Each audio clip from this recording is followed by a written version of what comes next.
What's going on? You, world. Steve, Robert, IRP, sans Vinny for a moment, a little while here. He'll be on at some point. 193. Was thinking of another national wrap up, but put this in your Rolodex for the 20th. Looks like the day we'll have a couple of guys from the St. Louis area on. So that's what the head honcho was talking about. So talk with them then about how their trip to the land of Cleve was. So Well, we What did is a honcho? do what? What is a honcho, and how do you get to be a head honcho? Own a sports card shop. that's how you get to be there.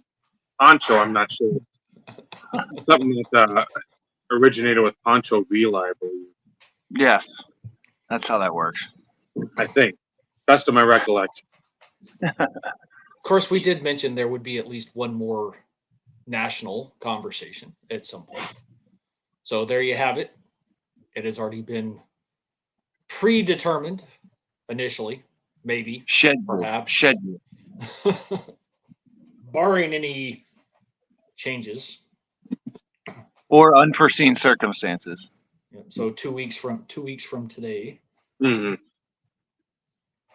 Before we dive too much into so are you, Eric. Good to see you in here.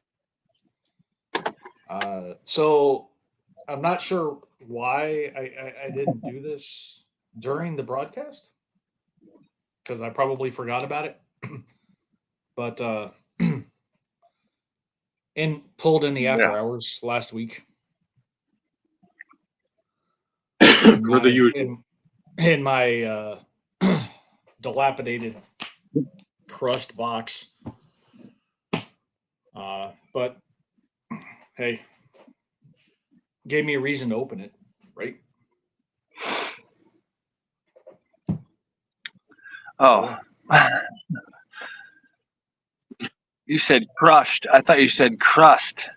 I thought so. No. I'm like, dilapidated crust box. That sounds like you need to upgrade. Well, it was, but it was crushed.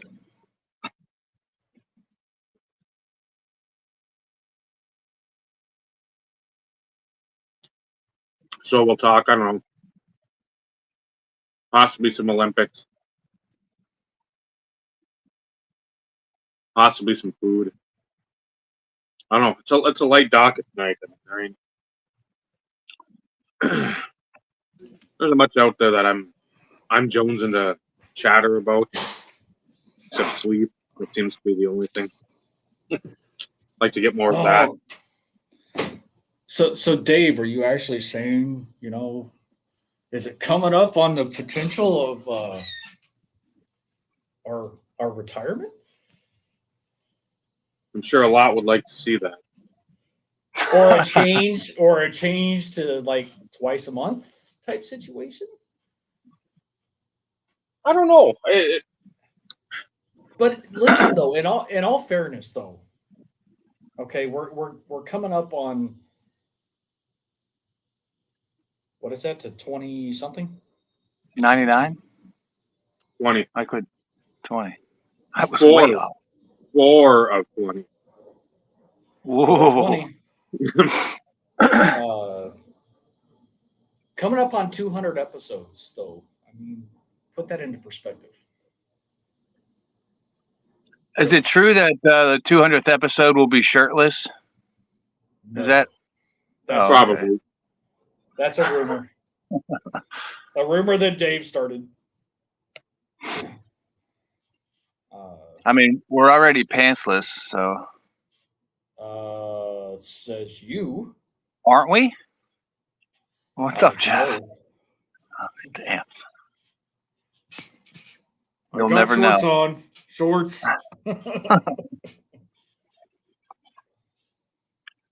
But yeah, almost. So 200 episodes. Yes, that's not a show every week because we've had some breaks, but that's almost 4 years.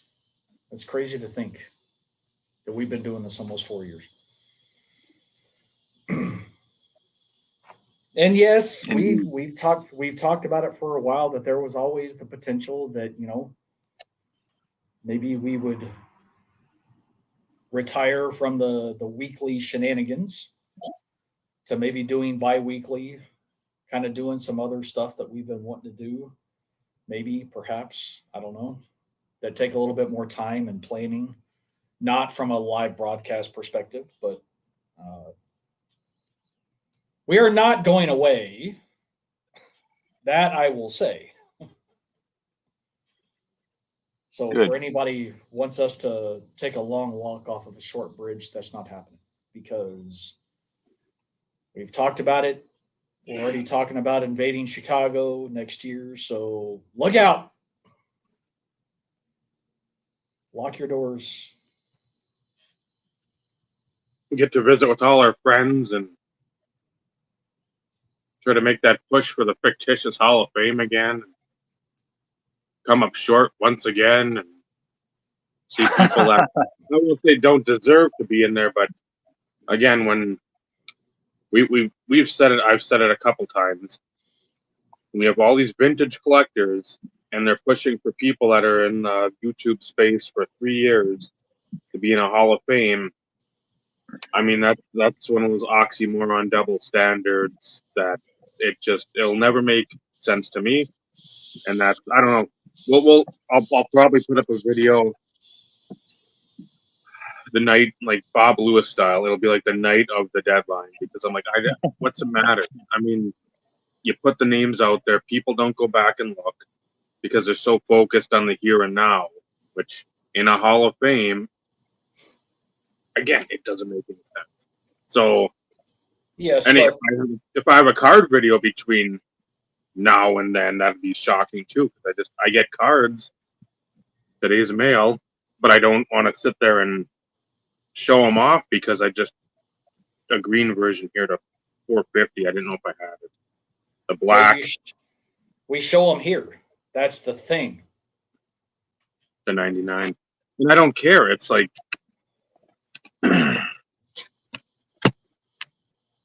I care, but I don't care to the factor or the point or the degree to get like, oh man, this guy likes the video. This guy commented on it.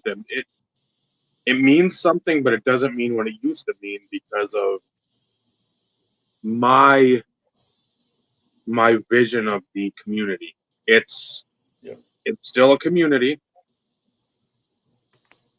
but the close, tight knit that we have. It's a name we haven't seen in a while. Going on.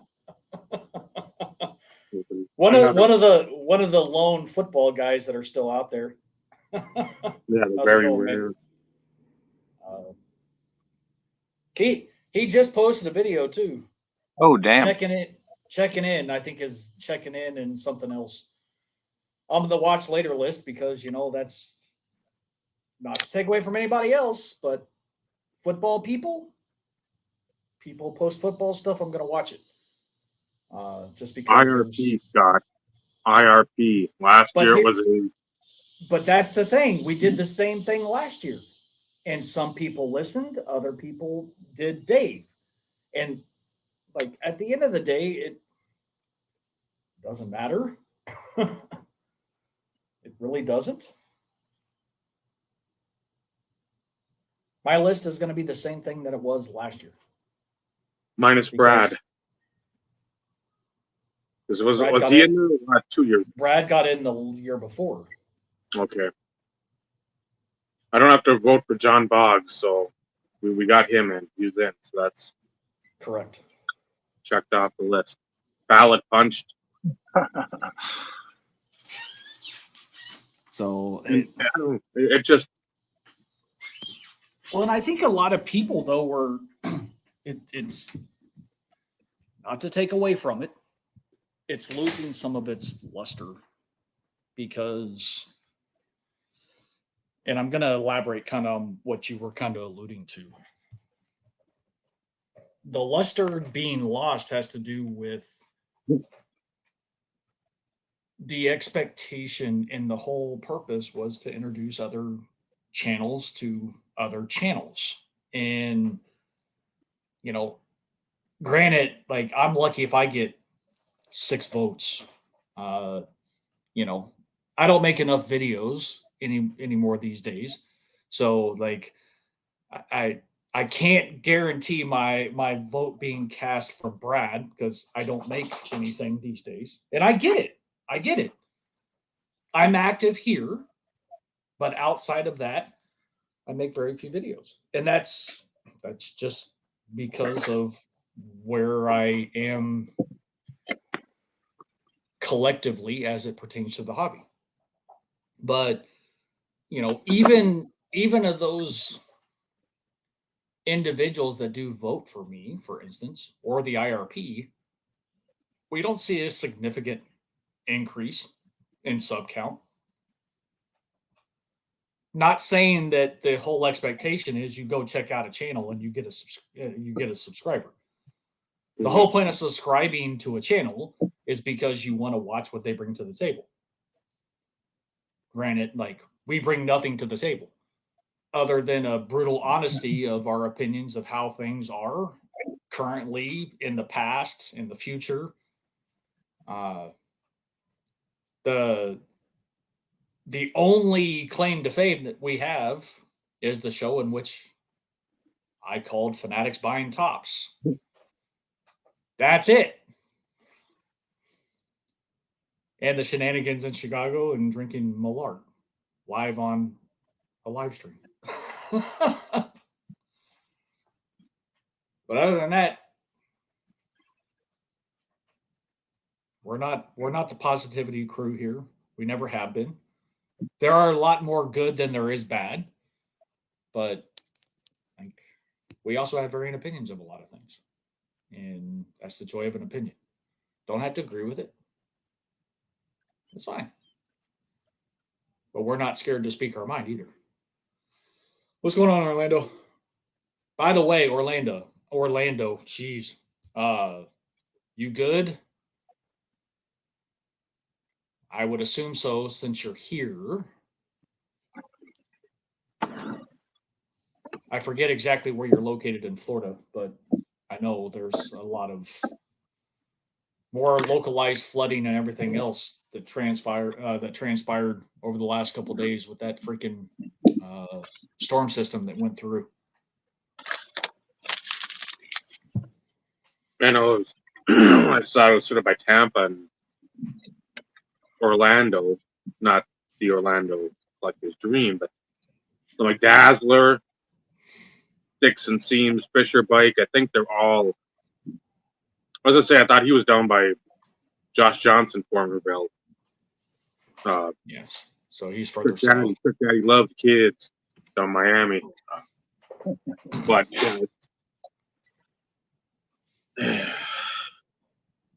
that's good to hear, Scott.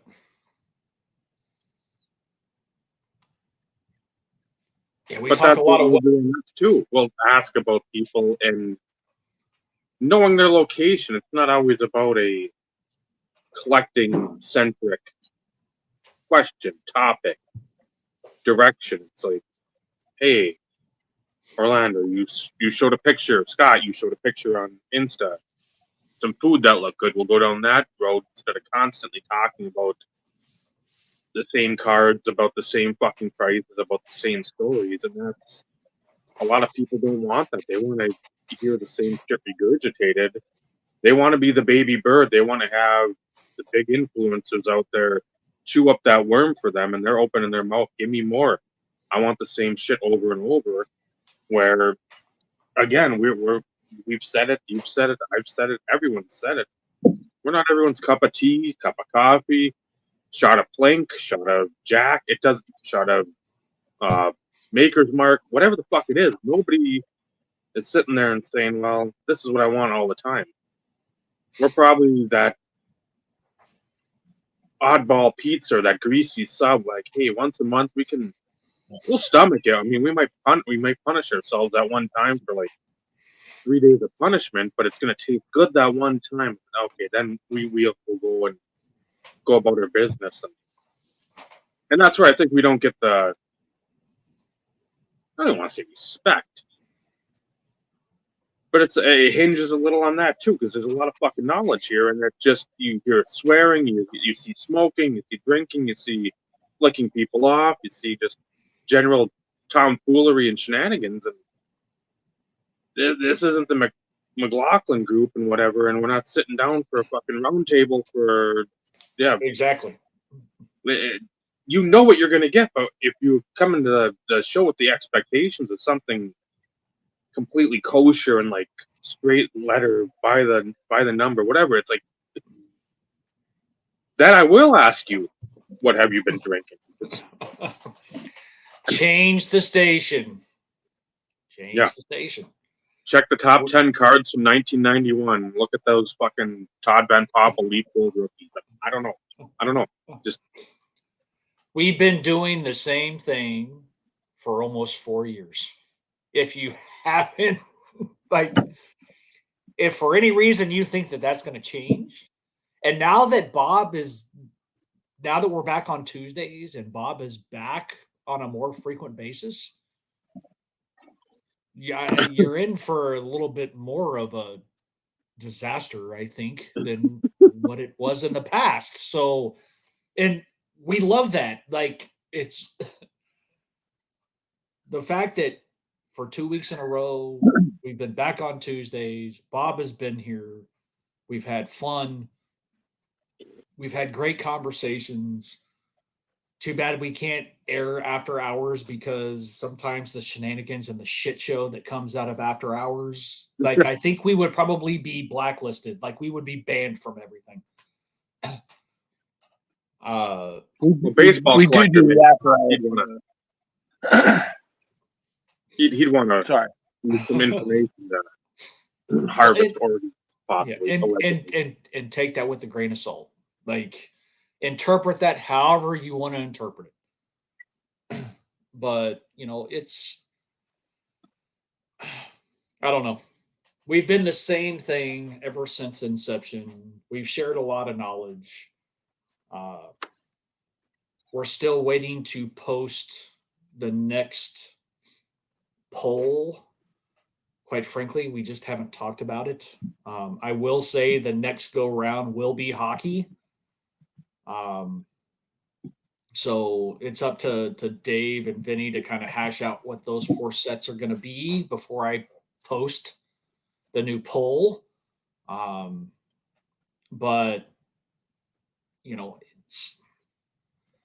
we're trying to, we have fun. We enjoy ourselves. We poke fun. We poke fun at each other. We laugh at ourselves. We laugh at each other, and that's what a good core group of friends does. But at the same time, we still try our best to educate, show off some cards from time to time, talk about things that maybe not other people are talking about, especially when it comes to 90s. To me, it's almost all 90s inserts and parallels are undervalued and underpriced across all sports. Some do better than others, but truthfully, nobody bothers to take into consideration the ratios from those times and putting them into perspective of the way things are now. They're completely different.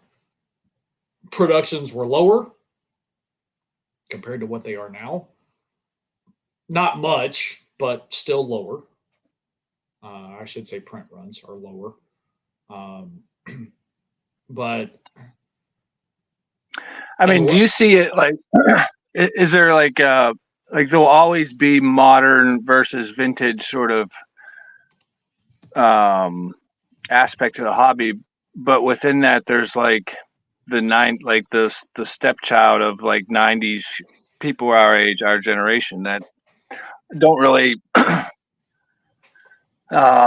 anything shiny, like we've seen it before, but you know what I mean, as people that collect 90s guys. And then vintage was sort of, I mean, I'll speak for myself. It was cool to go to a mall show in the 90s and see all those cards, but they just felt so unattainable, you know what I mean? So Right. so it's just like what you grow up with.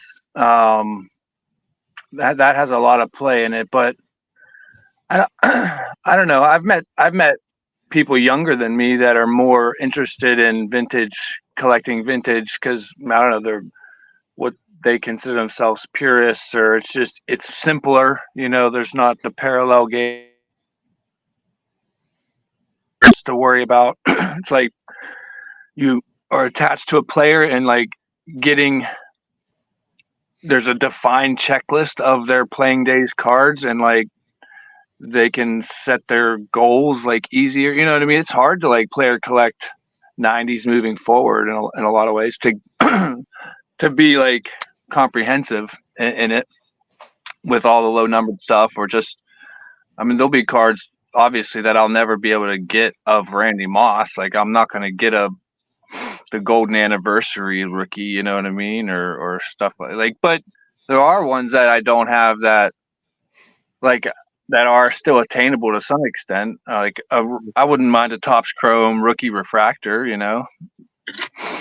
I mean, there's enough of those out there. It's just got to be in the right position. Even an SP Authentic or an SP Authentic die cut is still obtainable. It would cost you. I have the non die cut one. But see, again, it's still obtainable. When you say unobtainable, you're talking about the lower serial numbered stuff that's just overly popular, let's say. Yeah. Or you see one every 10 years, if you're lucky. Yeah. I mean, I wouldn't. Well, you guys can probably help me out. I mean, he probably has some PMGs. I don't think they did. Did they do them in '98, like for the rookie, or they were in their college uniforms though, right? Or how did that work? I can't remember. Training camp ones. I haven't seen. Okay. Like I haven't bothered to look for '98 PMGs. But the contender, like autograph, you know, like.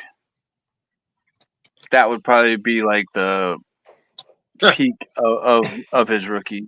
Hey, that's what. How's my audio? It's better than what it was last time. It was better than what it was last time. Still a little low. It's fading fast. I don't know. I don't know what the problem is. I don't either. You almost sound garbled too, unfortunately. It's like you're still in the air traffic control tower, man. No. But where else are you gonna go to get, you know, Mark driving in the car? And you know, usually we can hear him quite well, and then other times, the last two times, I'm not a new phone. That's the problem.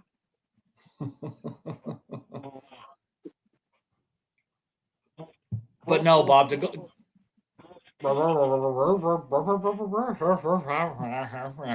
He's turned into a Charlie Brown adult. Yeah, that's exactly what it sounds like. Charlie Brown's teacher.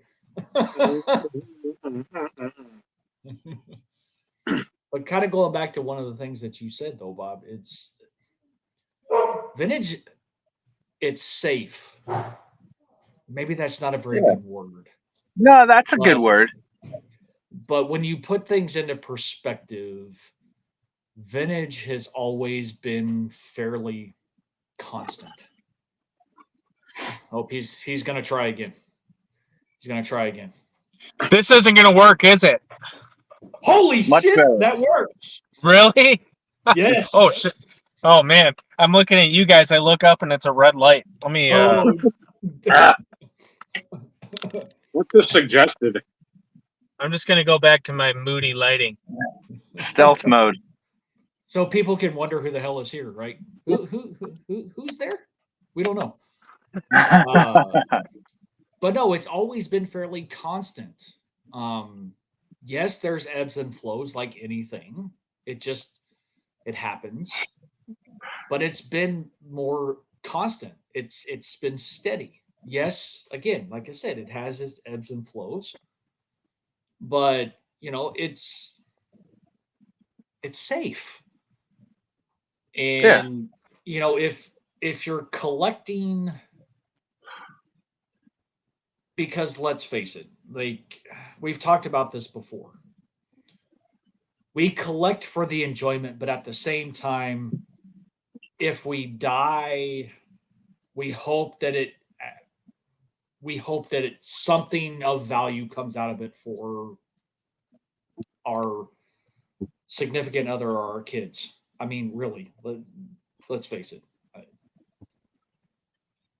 We would continue to collect even if it went to zero. Like, we wouldn't care because it's a hobby. It's something that we enjoy. But we always have in the back of our mind that, we hope that at some point when we're no longer on this earth that, maybe there is some value be left to some of our loved ones. When you look at vintage, there's a finite amount of vintage cards. They're not mass produced. There's limited quantities. Sometimes you would wonder if that were the case when you go to a national and that's all you see.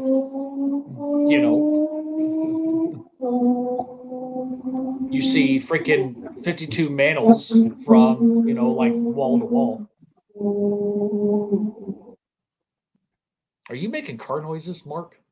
Or was that a car?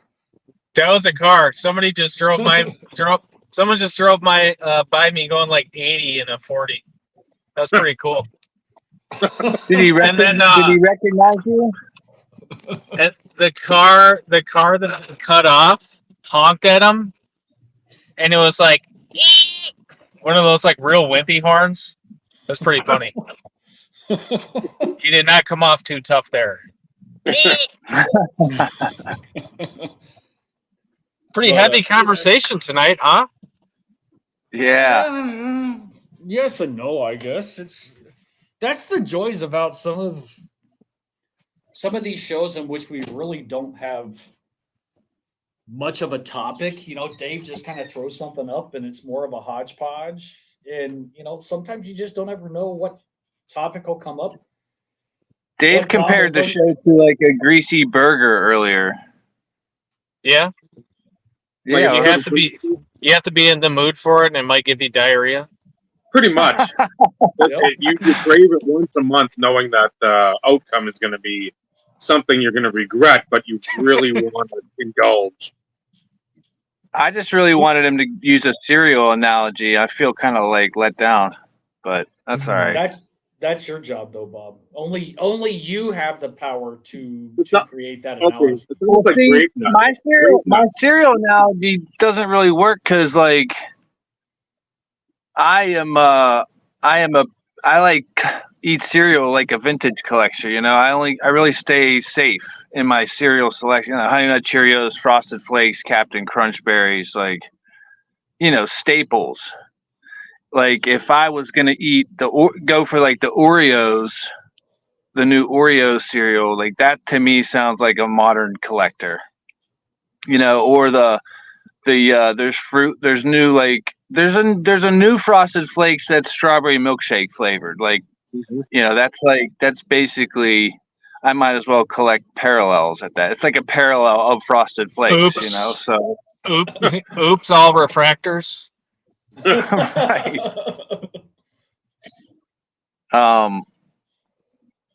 There's like Cinnamon Toast Crunch is fine. You don't have to like turn it into like a collab with Cinnabon and just change the shape from a square to a circle. But you like that though. You enjoyed that. I would eat that. Is that a real thing? There was The collab part might be made up, but it looks like little Cinnabons, and it probably tastes the same though, or it's just sweeter. yeah Yeah. 25% I more.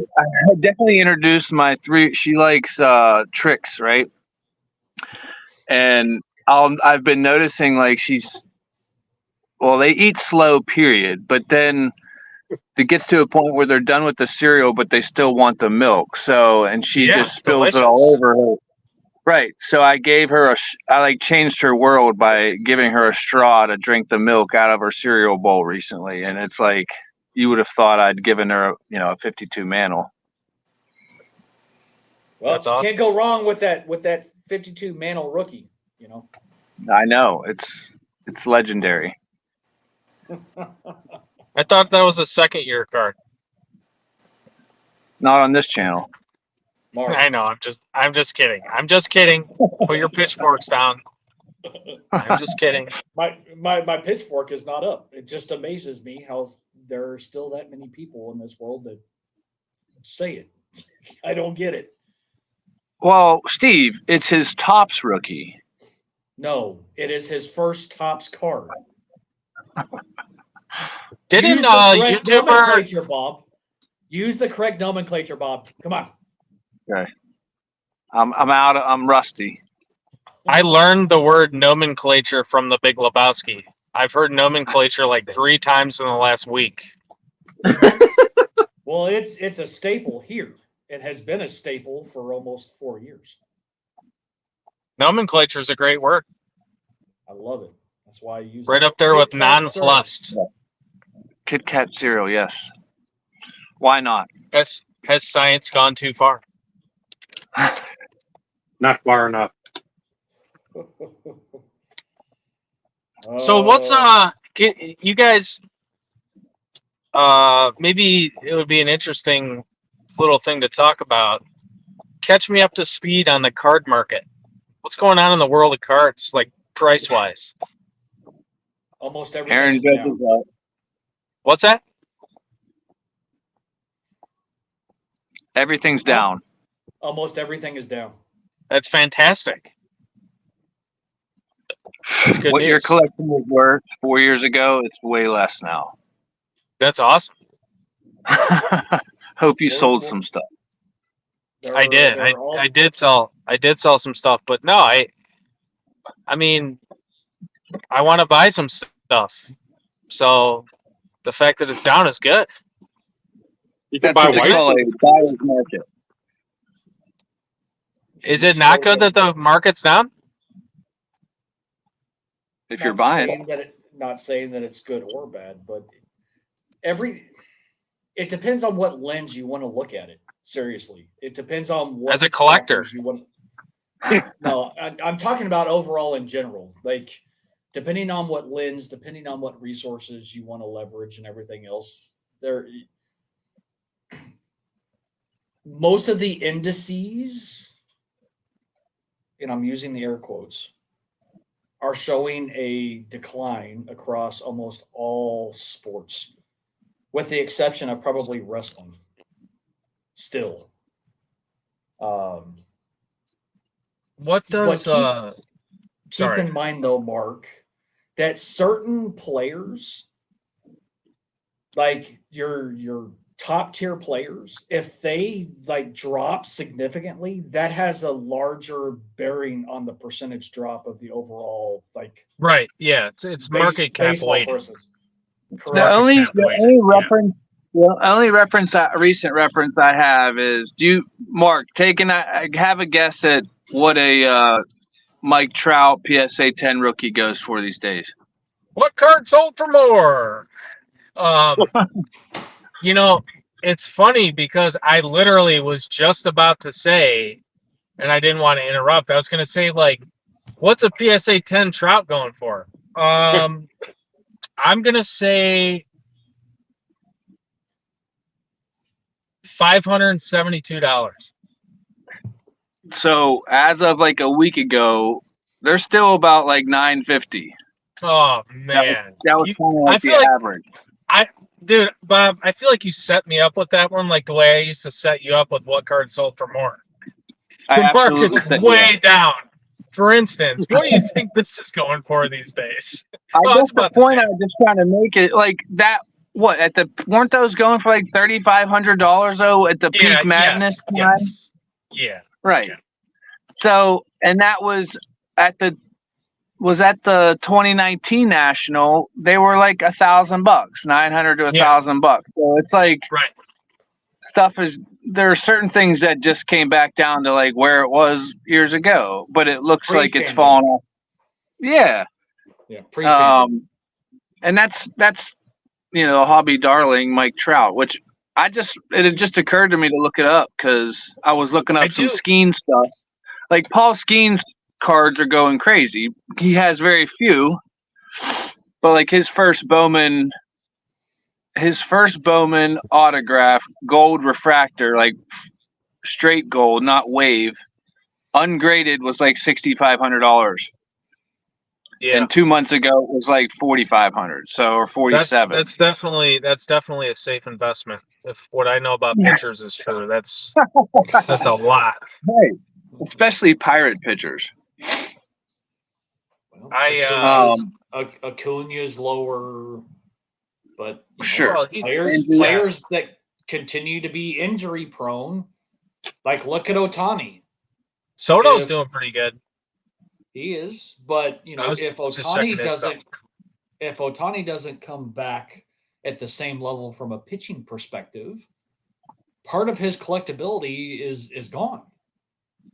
So will Ohtani stuff be at the same height that it once was when he was But I mean, dominating he's probably gonna like what are the odds that he wins the MVP this year? very high. Very high. Very so high. if Very you're high. that good and it's a well-known thing that he is an excellent pitcher, he might not come back to be that, but I feel like his hitting alone can carry that, and he's such a unique guy that he doesn't even have to like go back to that, but he is a generational talent. He's already proven that. And his hitting is so good that 100%. Yeah. But a lot of his, and this is my opinion though, a lot of the increase to a lot of his prowess was the fact that he was both a hitter and a pitcher. And you take one of those out, not saying that his shit's going to tank. Yeah. There's still going to be quite a bit of value, but it loses some of its luster. Yeah. Because he's no longer a quote unquote two-way threat. I guess my counter is that he was seen as a freak of nature in that he could be a good pitcher and a good hitter. And now that he is potentially losing the pitching side of it, I feel like it is counteracted by the fact that he's all of a sudden possibly the best hitter in the game. You know what I mean? Like, I think I definitely see what you're saying for sure. It's just he's even better than people thought he would be on the offensive side. It's crazy. So last year or 2 years ago, whenever he had his great pitching and the hitting, who did you always hear him being compared to? Babe Ruth. And that's where for me, the argument ends. It's like, you're getting compared to a guy that people, if they don't know a fucking thing about baseball, they know the name Babe Ruth. Yeah. And if you're like, oh man, he's better than Ichiro, people like, I don't know what that means. Is that a Japanese dude or is that like who? It's a Pokemon. If you say Babe Ruth, people are on board and like, okay, now you're comparing against the best, period. If it's warranted or not, that's what people will think, especially in the hobby, because that's where the grifters and the shysters and the used car salesmen, it's like, well, they're saying Ohtani's the best since Babe Ruth, and that's how you can sort of like parlay some of those sales into bigger sales, because maybe the guys that aren't or the gals or whoever's buying the cards at that time are like, well, he might be the next Babe Ruth, but maybe better. Yeah, pretty So then- standard. By the way, I have 10 Otanis for sale right here. He could be better than Babe Ruth. Yeah. Yeah. 1 million a piece. All right, here's I always like to talk about this question. If you had to put odds on it right now, what odds would you give Shohei Ohtani going into the Hall of Fame?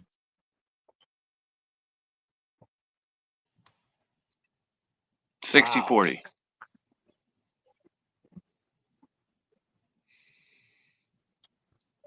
Anyone else? I'd probably say, and again, this is counting like the Japanese because they sort of sprinkled that in with Ichiro. I'd say 70-30, 75-25 in. Because again, if he stays on the current projection or even has Oh. a little drop, it's 100%. Yeah. It's 100%. But right now, I'll lay those odds. I'm kind of in the same boat as what, Dave and Bob are. 60-40, Yeah. 70-30, 65-30. Like, there's no reason unless he breaks his leg and can never play baseball again, then, he already dealt with the freaking gambling shit with his interpreter. That didn't tarnish him. That really could have played with his psyche when you think about it, because he was doing it with freaking Shohei's money. Mm-hmm. Crazy. I still think there's way more to that story, but we're never gonna know. I think there is too, but it's at the same time with all the other potential negativity that comes out of certain sports throughout the year in any given situation. I'm not saying that there's a cover up, but I'm not saying that there isn't. Yeah, my thing is that there's an incentive for a cover up, so that's why it's kind of just one of those things. Yep.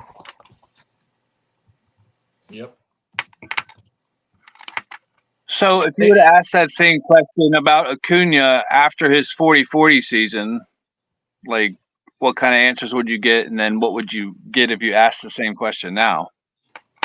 I would say so my thing with Acuna is when you look at these players, everyone always assumes what someone's doing now is going to stay the case forever. But anyone who watches baseball or has watched baseball a long time,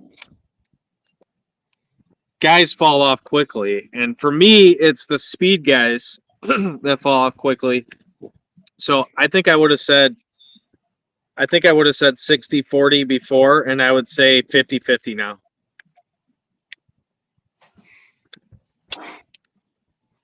But I'm an Sounds idiot. right. So it doesn't sound right?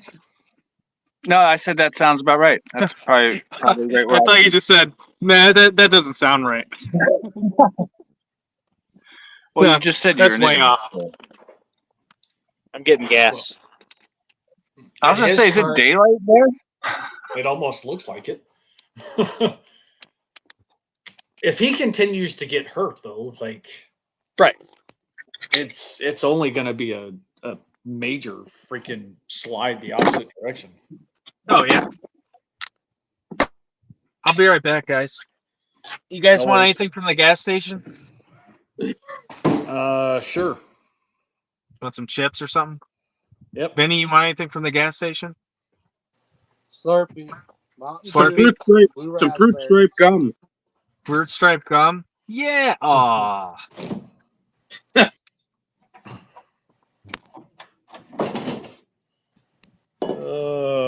Where else can you go and get Mark and Bob on a conversation? Bob disappears briefly.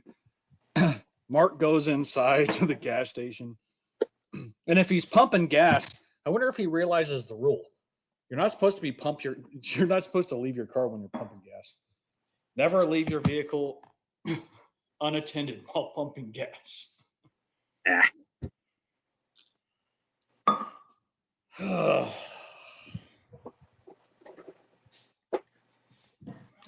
Well, and so Scott, we're just saying like right now, like there's a lot of factors that go into play here.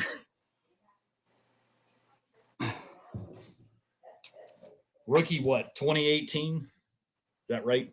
Somebody help me here. Somewhere in that neighborhood. Anybody? Dave, Otani's rookie year, was it 18? Can you hear the words coming out of my mouth by chance? Yes. Okay, just curious. I got a lot of shit going on right now, and trying to keep it together. Okay. Yep.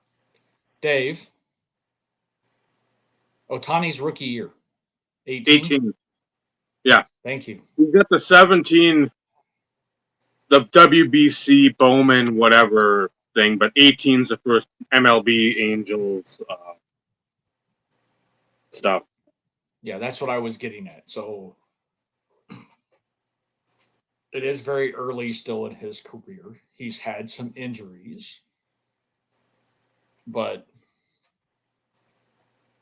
if he stays on the same trajectory as he has been over the last couple seasons, there should be no reason. And being Japanese also kind of helps that situation too, because there's not many. And what the hell are you doing, Dave? Don't ever buy that brand of shoe.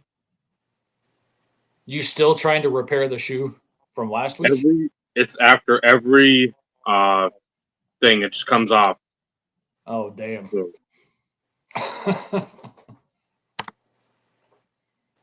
and then like on the tongue of the shoe, you've got the little thing where the laces sometimes go through. That's basically toast too.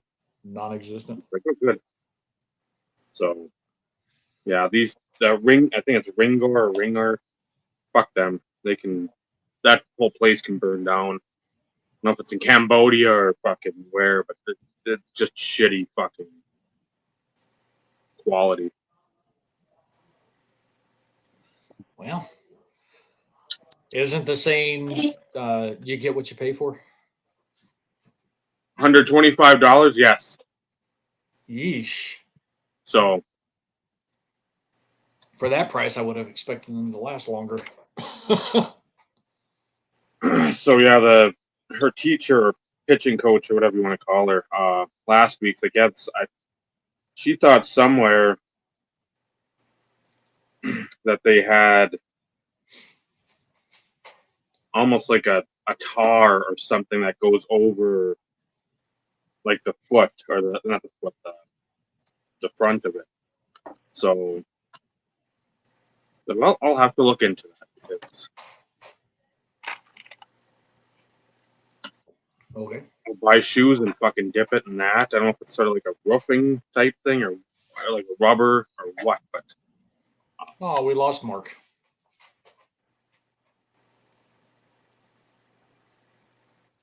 I am here. Well, yeah, we noticed you just went off video.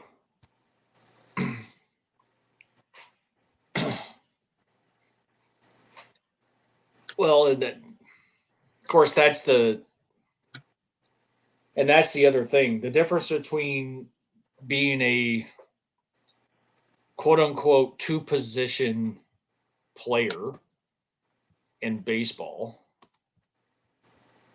one being pitcher and then one playing in the field or DHing or whatever, than being a two sport athlete. It's like two different ballparks.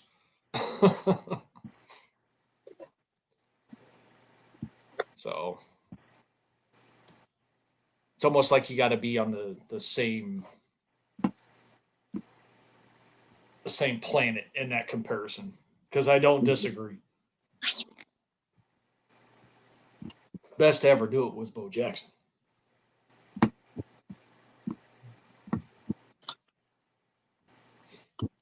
Just saying. Not quite sure where Bob went. Somewhere. What a great observation there, Vinny. I've been packing freaking Christmas shit since Friday. My ComC box showed up while I was gone for work, and the better half goes to me, "What the piss is this?" I'm like, "Oh, it's just stuff." Like, had to say that it was in the vault. It was in the vault. So I've been sleeving and top loading. Dang it. So this was full. This is now almost empty. This is all top loaders.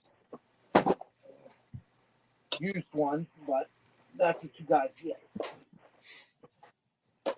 Unacceptable. I will not accept things in used top loaders. How dare you? Well, that's what you get, bitches. That's what you get.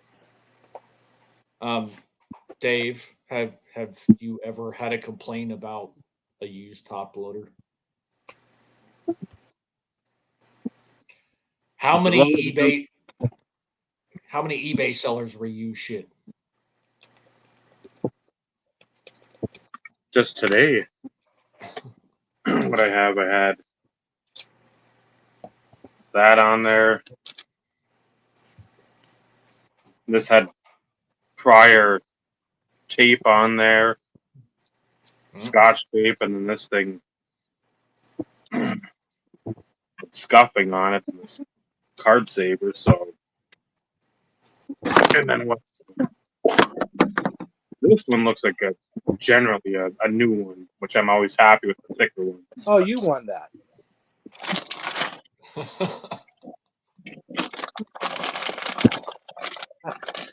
That's After true. my few dollar bid was overturned, I figured there's only one person on this planet that can outdo me for Josh Johnson for Christmas, and that's the person I would be giving to the card anyhow. So I just refrained after a while. But this is the first slab I ever got from TNT North. They even got one of them things on their slabs. You break it, Well, Evolution. Didn't Evolution or Big Boyd, one of those two, always have that? Yeah. The tackle resistant, like you break it, you're fucked. Yep. Oh, this is 84 LaFontaine rookie in a 7. It's good enough for me. $10. Oh, Vinny's starting to share cards with other people. That's always nice. Who am I sharing? Not a booth. Like, I feel like I've seen everything that's going to Bob. Oh, no, not even close. Well, you just mentioned that you got your ComC order, and I know there was quite a bit of stuff in there too. So, like, I haven't seen that. More for you than him. I'm just going to put return to sender. No longer at this address. So I got Michael's is all lined up. Then I did Brad. He's done. Stove's ready. Yeah, everybody's good. Everybody on the stream's lined up and ready. Only person that I'm not done with is the lowest rung. I got one more thing to get for Stephen Q there. And there's something else. I just can't think about what it was that I needed to get. But it'll come. Stephen with a V. Yeah, Stephen with a V. With the Broncos alternative scorpion hat. Arizona. Yeah, I know. Of course, next year I'll wear the hat. Oh, it was. I purposely didn't wear the hat last year. Trying to see how many people would actually know who I was. Check out the thickness of that thing for a cup card. Yeah, That's being a base 17-18 the cup. Who was that stuff for, Dave? Bob? Combination of folks. Oh. There you go, Cret. There, right there. Somewhere in there. Don't laugh, Robert. Vinny just needs a big red satchel now. David's. Yes, and what's what I say it every year. Cut the shit in half. Roberto. Oh my goodness. Like this One year, I think last it's gonna have to. hurrah. I think it's gonna have to be in 2 parts or some shit. 10-hour stream. Yeah. I'm pushing the numbers. Anyone up. know if the We only White got- Sox won tonight? Sorry to interrupt. I can check for you, Mark. Probably not. Let's see. Team USA is winning 40-21 over Brazil. That's the only update I have. See what the White Sox score is? End of the second, 0-0. Oakland has 2 hits. Chicago has 1. Right. The Thank you. Chicago White Sox are 27-88. They've lost 21. What is it? 21 in a row. 21.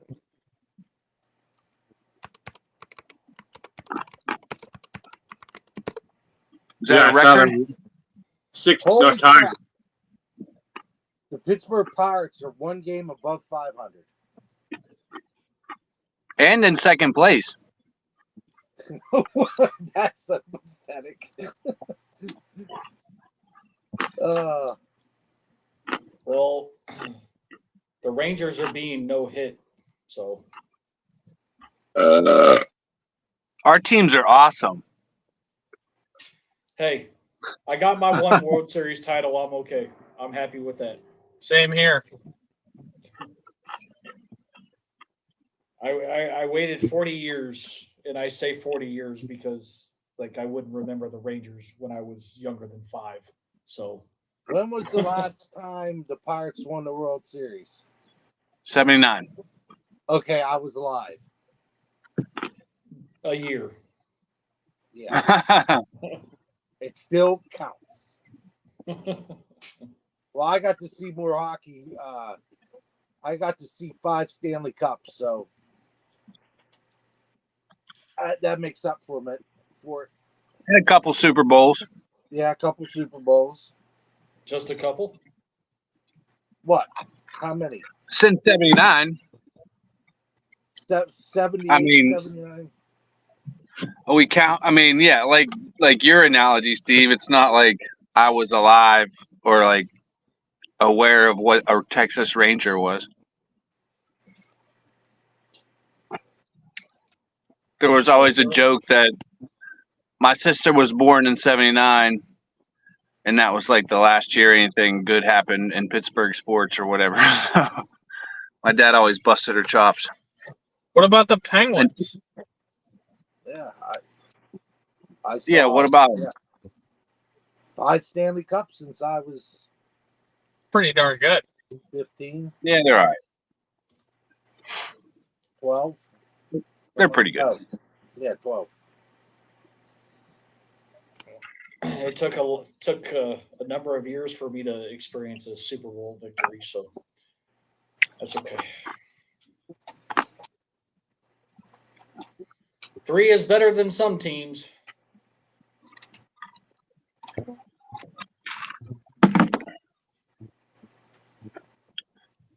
I heard a take from a fellow friend recently that somebody had mentioned that Aaron Judge is the most feared hitter in baseball since Barry Bonds. Any thoughts on that? I can see that. That would also require me to watch more baseball than what I do. I don't think that's that much of a stretch, to be honest. I mean, I'm they're not- I'm not They're saying not walking I agree. I'm not saying I disagree. walking Judge with the bases loaded just yet. No, but it's since Barry Bonds. It's not saying he's more feared than Barry Bonds. And the name that That's was true. brought up was like Albert Pujols. Yeah. But I mean, so Aaron Judge is in his seventh season, and that was like right when Bonds went to the Giants. So like Bonds' career was you know what I mean? Like Bonds was just kind of coming into his Steroids. Judge came his up so Bonds late, name. though. Yeah, Judge how old came was up he when late. like early 20s? Judge? Yeah, what was he as a rookie? No, he was like 24, 25. Oh wow. Oh wow. I don't know. Somebody look up how old Judge is. 31? No. He's a His number, first, Mark. his first Bowman is 2013, I think.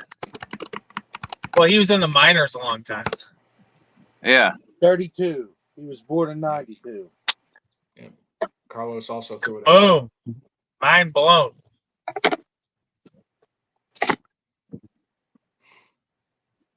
$32. He has 298 home runs and 973 hits. So he should get 1,000 hits this year. See, What are but the that's- odds Aaron Judge is a Hall of Famer? That's a tough one. But It's harder that's than the you thing. think. As harder than Scott you think. mentions, though, Judge may be leading in home runs, RBI, and third in batting average, but Soto has really helped being added to that lineup. So, like, you got to pick your poison. Soto's 100% Hall of Famer.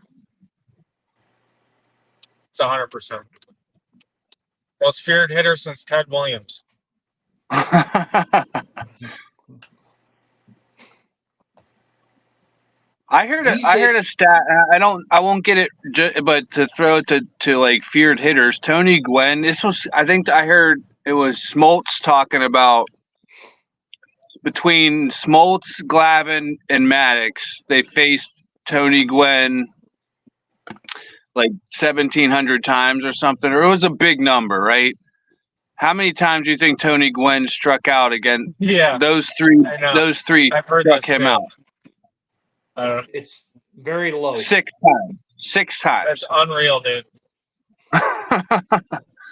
It's unbelievable. Yeah, very, very low.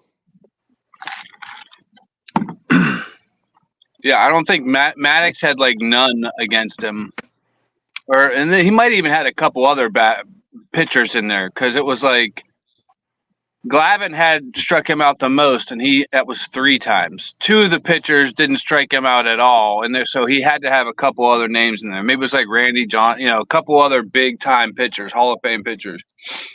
That's just insane.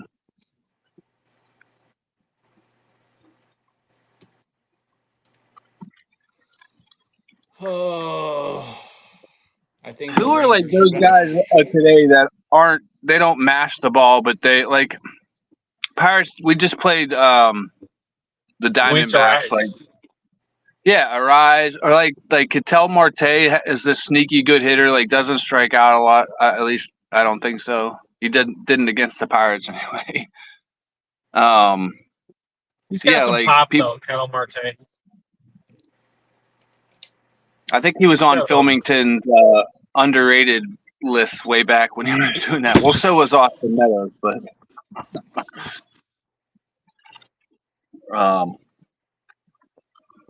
I'd say anything Jose Ramirez. He might strike out a little bit, but you ever hear anybody talk about him being in like the top 5 or 10 hitters in the league ever? Dude, I'm a big Devers fan. Like Jose Ramirez from the Indians.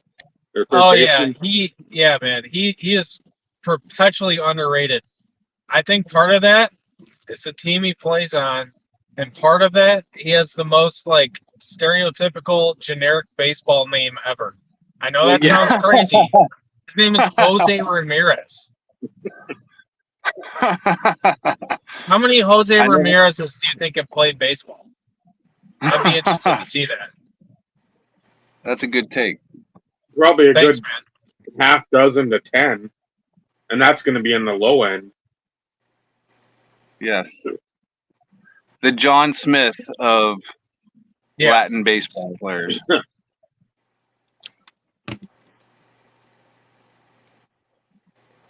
This is true. But so like those types of guys I feel like are ripe for, you know, not to bring up that all important nomenclature, like true collector. Like, but those are the guys that are fun to collect because like they're good, so you want to collect their stuff if that's like your guy, you know what I mean? Mhm. And like stuff is probably relatively affordable compared to whoever's hot or whatever.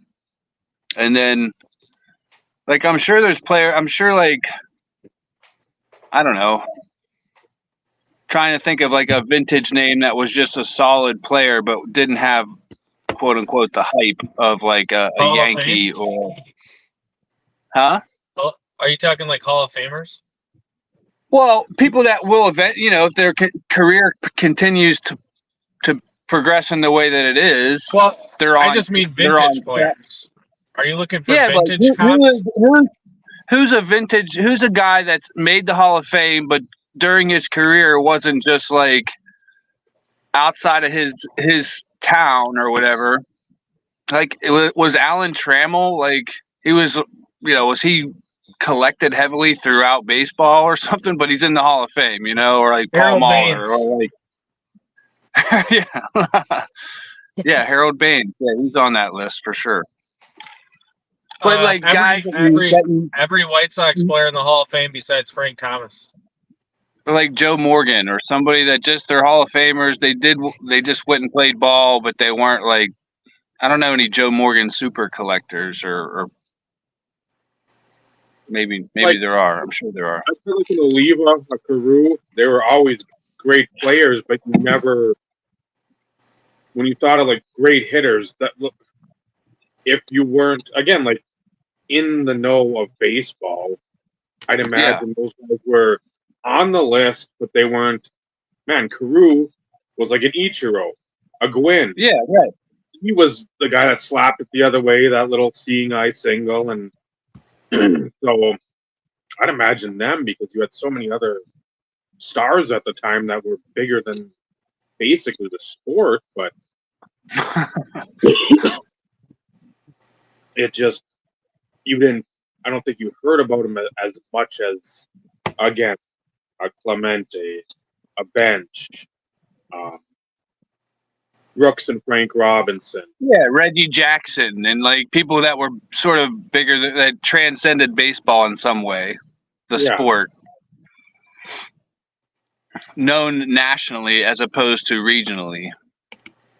Yeah, I mean, if you saw the Twins were coming to town, you're like, oh yeah, I know, I see when if I'm looking through the box score, if I'm this week in baseball, I was listening to that on the radio or was caught on TV.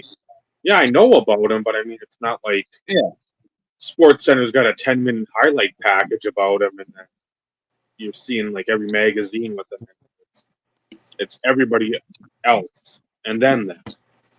Like if Cal Ripken didn't have the record, would people still like recognize him because of his baseball skills? Like, yeah, probably, right? I mean, he was a freaking pretty good baseball player, but everybody like he was so well known because of that record. Would Derek Jeter get the kudos that he got if he didn't play for the Yankees? Yeah. No. What's your thoughts on A-Rod? A-Royd? Asking for a friend. I don't even care about steroids. I feel like I'm of that mindset of like you still got to be able to hit the ball. Yeah, I like A-Rod. I mean, not I feel don't know like- how well he was liked in his own clubhouse, but I mean, A-Rod was just kind of a douche. That did not help him. well, so wasn't Bonds a douche? Well, everybody knew Yeah. that. Yeah, Yeah. He But knew that. Bon- He told that's- you that. there's a certain level of production. I mean, if you are arguably the greatest hitter of all time, people don't really care if you're a douche. If you're a superstar and you're a douche, people care a little bit. And then if you're a superstar that's a douche that gets busted for steroids, that's one thing too many, in my opinion. Yeah. Man, he was good though. He was good, and he was fun to watch. Well, look at like Palmeiro. His numbers were off the charts, but like he just didn't do himself any favors at all with how he handled that whole situation. But his numbers are Hall of Fame worthy. But then people just say, "Well, it was all steroid related." I mean, I'm not a Palmeiro guy, but I don't know. It's an age-old debate. Yeah, where Yeah. he gets shit on completely, and then A-Rod sort of gets the free pass back into, like, I won't say public respectability, but I mean, it's sort of like, well, it's A-Rod. He's fucked up, but it's A-Rod. He's got other, like, attributes that you see out there. He's trying to own the Timberwolves. He dated J-Lo for a minute. And it's like, what's Rafael Palmeiro done since all his Yeah. shit? Nothing. So, I mean, I don't know. I just think there's a short end of the stick, and that's not even with our good friend Cobra. I'm gonna fuck his name up, but SVT. Cobra Eight. 10 SVT. There we are. The one we ran into at Portobello's David. last night. So that's where it's interesting to see just how it. If you get yourself back out there in the public eye and you're not making amends by any stretch of the imagination, but you're in the public eye, getting people to chatter about you, not about steroids, not about baseball. Hey, ownership. Hey, celebrity dating or whatever. It's like people sort of forget about that. Palmeiro, that's the last thing you remember because that's the last thing that was reported about. And he still had And a then hell of a career. I know it's a different sport, but there's definitely a wrong way to stay, to reinsert yourself into the public eye post your career. See Antonio Brown, like, because I wonder if because of how dominant he was for that stretch, like, if he would have just been able to like lead a quiet life, do good things, like start a charity or whatever, you know what I mean? Like, I bet there would be enough time that passed that maybe people would sort of consider him, but I feel like that time has passed for any like future recognitions. If Kurt Schilling never opened his mouth after he retired, he'd be in the Hall of Fame. Yep. Yeah. But he is just a It's just walking right or time wrong. bomb. The Hall of Fame is more than just stats. Always has probably been, always will be. That's probably why we don't make it to the YouTube Hall of Fame. It's more than Exactly. Yeah, but what stats do we have? Negative viewing hours, losing a lot of sub count. videos out there, a lot of time that people can waste and get to sleep maybe earlier than they want to be. And they start watching the videos. I mean, you want to see like failed ice bucket challenges. No, Carlos, it's because I start wars or I start battles, and people are like, no, you can't be doing that. Yes, hashtag facts. Scour videos that Celine Dion's playing in and being sung in. I mean, that's negative war right there. That's grainy hamburger helper hordes. I mean, it goes on and on. That Yes, but the rants at Lake Superior are legendary. That in itself should put you at a level all by yourself, Dave. I'm Who on knows? I'm One on day- something all by myself. I know that. There's know a whole if wing. There'll be a whole wing dedicated to you in the future of the YouTube Sports Card Hall of Fame. But it'll I probably be post-mortem. So So I'm just gonna they'll do say, you like Pete Rose.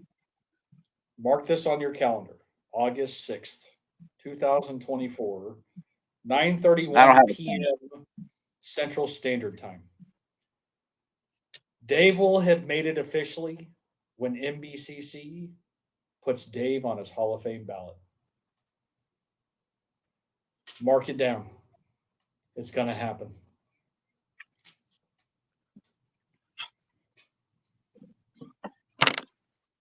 Hey, fellas, I just got home. I got to run. It's nice chatting with you guys. It's good to see you, Mark. Say hi to See the you, family, man. Mark. Well, see you, buddies. Take it easy, Take man. care. No, Scott. Unfortunately, like Carlos, I think will make it because he was just on the cusp last year. The only sure ballot Hall of Famer that comes to mind for this year, or I should say for 2025, is Orlando. He's the only one that comes to mind that's like almost should be guaranteed. Yeah. I'm still holding out for Packers Cards 87. I wish he'd come back and make at least a video. Just one. Again, that's what we say every year. You don't need to sit there and give a 40-minute, like, hey, this is what's been going on. But again, like a 5 to 10-minute, hey, I've been doing this. So this is why I sort of took the direction away from like the YouTube world or whatever it is. It's like, just let people know, because if there's folks out there that maybe now watch you, like, well, fuck, the last video from Troy was like 2017. What the hell happened? There's no Yeah. book, even a bookend. Well, What's going on? Because I don't know the guy. I don't even know he's Troy, unless you look in the comments or whatever the case may be. It's just like, I wish that would happen more. And again, you don't need to unless do it every year. Just be like, hey, this is what's going on. I've got this. If things happen to change, maybe I come back and I'm still picking up TTMs. I'm still trying to do stuff. If I get something great, maybe I'll put it up. But it's easier on Facebook, or it's easier whatever. I just don't well, want to spend the videos, but it I doesn't don't hurt to do I don't that. remember I don't remember Wuju saying why he left originally. No, Him being back, like I said, it's fantastic. JT was always one of those guys that I followed a lot of people and I watched a lot of videos in those times, but JT's videos were ones that I definitely didn't miss just because, again, from a Hall of Fame perspective, obscure guys that you had no idea were even in the Hall of Fame, how rare, significant, whatever, like you also learn something. So I always made sure that was one in which I watched. Um, but then again, that was a lot of people. Just all of a sudden, people just stopped making videos. Through other conversations, if we were friends or whatever, we understood, we knew. Just a change in collection. You move from YouTube to posting more on Facebook because it's easier, or you know, life gets in the way. Married, your kids are getting older. Like those things happen, and if you interact and you engage with other people or engage with those people outside of the space, some of that. But if you're not, I don't want to say if you're not friends, because that's not correct, because let's face it, we were friends with a lot of people that just kind of disappeared, but we never had the communication outlet outside of YouTube. So we just didn't know. We'd find out secondhand or through somebody else or whatever. But like all of a sudden, it's like poof, people stop making videos. I mean, shit. Look at Tom. Tom's doing the dealer thing. I get it. He's doing it as a business, but Tom doesn't make videos. National Break Day or whatever it is. I think is one of the few times that we see a video from Tom. It'd be him and Micah would be doing guarantee a video on that day because busting packs. Yeah, but I can't tell you the last time Micah's made a video. No. And those were guys that were still constant staples, even when a lot of others stopped making them. So and for me, I can't sit here and say I'm taking quote unquote break. I've got two budgets. I've got the TD card budget, and then I've got the sealed product sit back budget. That one's still intact, but even then it's still very selective. If I'm not picking up shit, I have no reason to make a video. Dave would disagree because he still wants to see the full gambit of the Terrell Davis collection. But why should I give Dave what he wants when Dave can't do the same in return? Dave, did you make it all the way through the alphabet when you were going through your alphabet boxes? I don't think you were going through. I feel like the last letter I remember was like M. Probably was. And now probably half that stuff that I showed is gone. and you've added other stuff to A through L. No, I haven't. And that was when I was on like Facebook, where I was able to pick up more stuff a lot more easily because at the time there wasn't 8 million people in every group. You didn't have the COVID, so then after that happened, a lot of that fun stuff that I was able to pick up, it went away. Or it got to the price point where I'm like, if I want to spend, go back to one of the Brad videos of years ago, there's like a Lamar Miller NT dirty patch, like the green or the teal or whatever, number 5. I still remember spending $9 on that. I'm like, if I can't spend in that range, I'm not going to get it. So that stuff was going for like 25, 35 bucks. Like, I want to get stuff for my friends, but if I get that eats a big chunk of that budget. And I'm like, is that worth that price? No. Especially if it cuts out from something else. I'm not saying I couldn't find something as great as that or as intriguing as that as a collector, but at the same time, I'm not going to sit there and spend $30 on Lamar Miller. I mean, fuck that. There's no way. Well, you want to maximize the budget that you have to be able to spend on the people that you want to spend it on. And that's the fun part too of buying all of this shit. It's like, okay, I don't know who's coming down the pipe, but it's a cool card. It's a patch to 25. During the auction, it's 350. Okay, I can do that. I'll bid 4, win it for 4, then win this, then win that. I mean, to start loading up, and then that's what the stuff was. It was like, okay, here's this guy. Well, I got a little run of him. That's fine. Nothing I'm going to get excited about, but okay, now I know Pittsburgh guys. Now I know whatever, Detroit guys. Now I know everybody. It's like, I didn't have that 5, 6 years ago, 7 years ago. So then you're like, oh, good. I don't have to go out and spend. I can just pluck from the line of all these grapes and be like, okay, here we are. Instead of going out, and that helps. But yeah, now those boxes are, I could probably consolidate everything into half the amount of boxes. And it wouldn't bother me. That's the thing. If I could get rid of it all, at this point, I don't care. But you've been able to sink it in other stuff that you would rather have. You've used it on softball stuff. You've used it for budget for the national. Uh, Elton John. You know, you talk about the experiences and that type of stuff, and you know,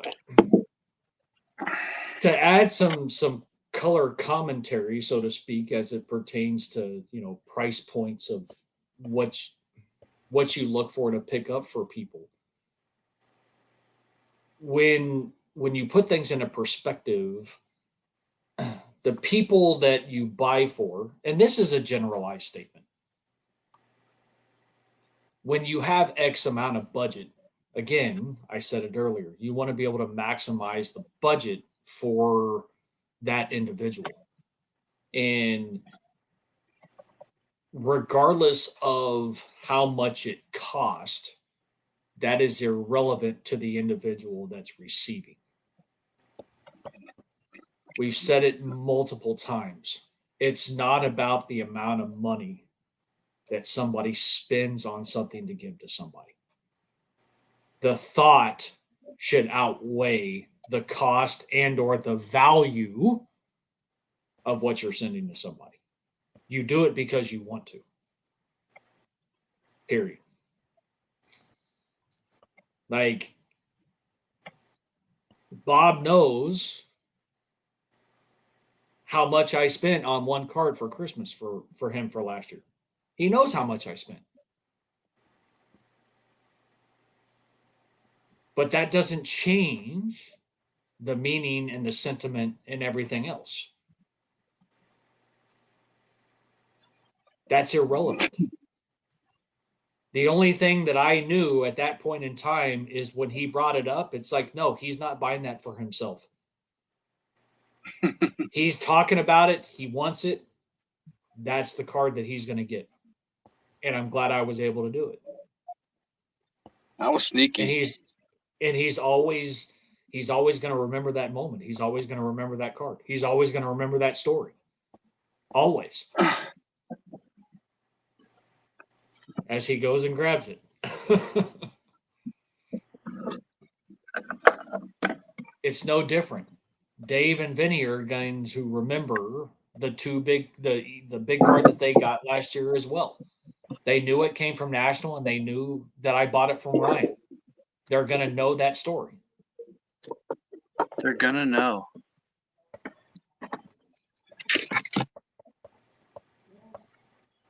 We always talk about the stories. The stories, and we're not the only ones who talk about it. That was a common theme in a lot of the national recap videos. Dave, I don't know if you've had a chance to watch any other ones yet. Vinny, I don't know if you've watched any yet for Cleveland. No. But those that I have watched, a lot of mention of the stories about some of the cards. And it's nice to hear that more in the forefront in some of the recaps than what I recall in years prior. The story is kind of holding more weight around some of the pickups or the acquisitions or the gifts that outweighed anything else. So that was a welcome surprise.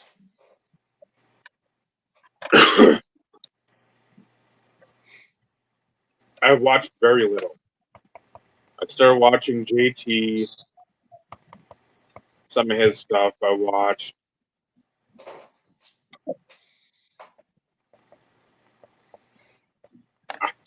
I don't even know. It hasn't been much. It's just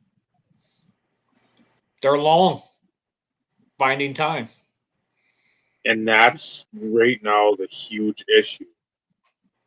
Well, because of softball. Yesterday and today, 12 to 5, so I was able to sneak in a nap. But then at 5, when I picked her up, we went over to the softball field. We were over there for 2 hours both days. We were over there on Sunday for 2 hours. I mean, it's tomorrow. If it doesn't rain, we'll probably be there. I want to get her out there for like 2.5 and be like, you got to push a little more.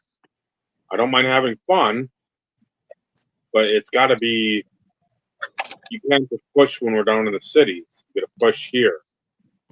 So if you want to still have your hopes, your dreams, your aspirations, your goals, whatever it is, until you tell me otherwise, and I've told her, and you guys have heard it too, my mindset's the same. It's like you got to be out there sweating like you're down in the cities. It can't be. I don't mind if we're talking a little more. That's fine. But at the same time, I don't want to start like dragging away from like what we're supposed to be doing. Right. So, but yeah, then trying to watch a video that I'm not gonna say I don't care, because I do. I want to see what's going on. I want to see what JT was able to do. I want to see what Garrett was able to do. I want to see what my best friend in the whole wide world was able to do without me there at National, and sort of weeping in the corner knowing I wasn't there. I mean, I want to see this stuff. That's a little bit of a stretch, Dave. No, I don't think so, but I mean, you can say it, and if that makes you feel better, that's all right. But it just when you're not are long, aware, Dave. A lot of them are long. A lot of them are long, man. It eats up a lot of time. and I don't mind. Like you've said, Garrett with his walk, that's going to be something I still need to watch. I want to watch stuff that is pertinent to like what we would watch or what we would want to film for the masses. I don't mind the GoPro looking through boxes or whatever, but it's an angle I don't like. I don't like the dangling, and then you're sitting there. It's not really focused on much. But a walkthrough, I want to see that. I want to see. I like seeing the living quarters. People just like cutting up BS and doing whatever, and I like that. So that was like one of the first like mics I watched. Mike O. Right. I'm like, I always enjoy that. Glossing over the IRP, even though Ed tried to shout it out, quickly turning it away to the Mike O sale advertisement immediately.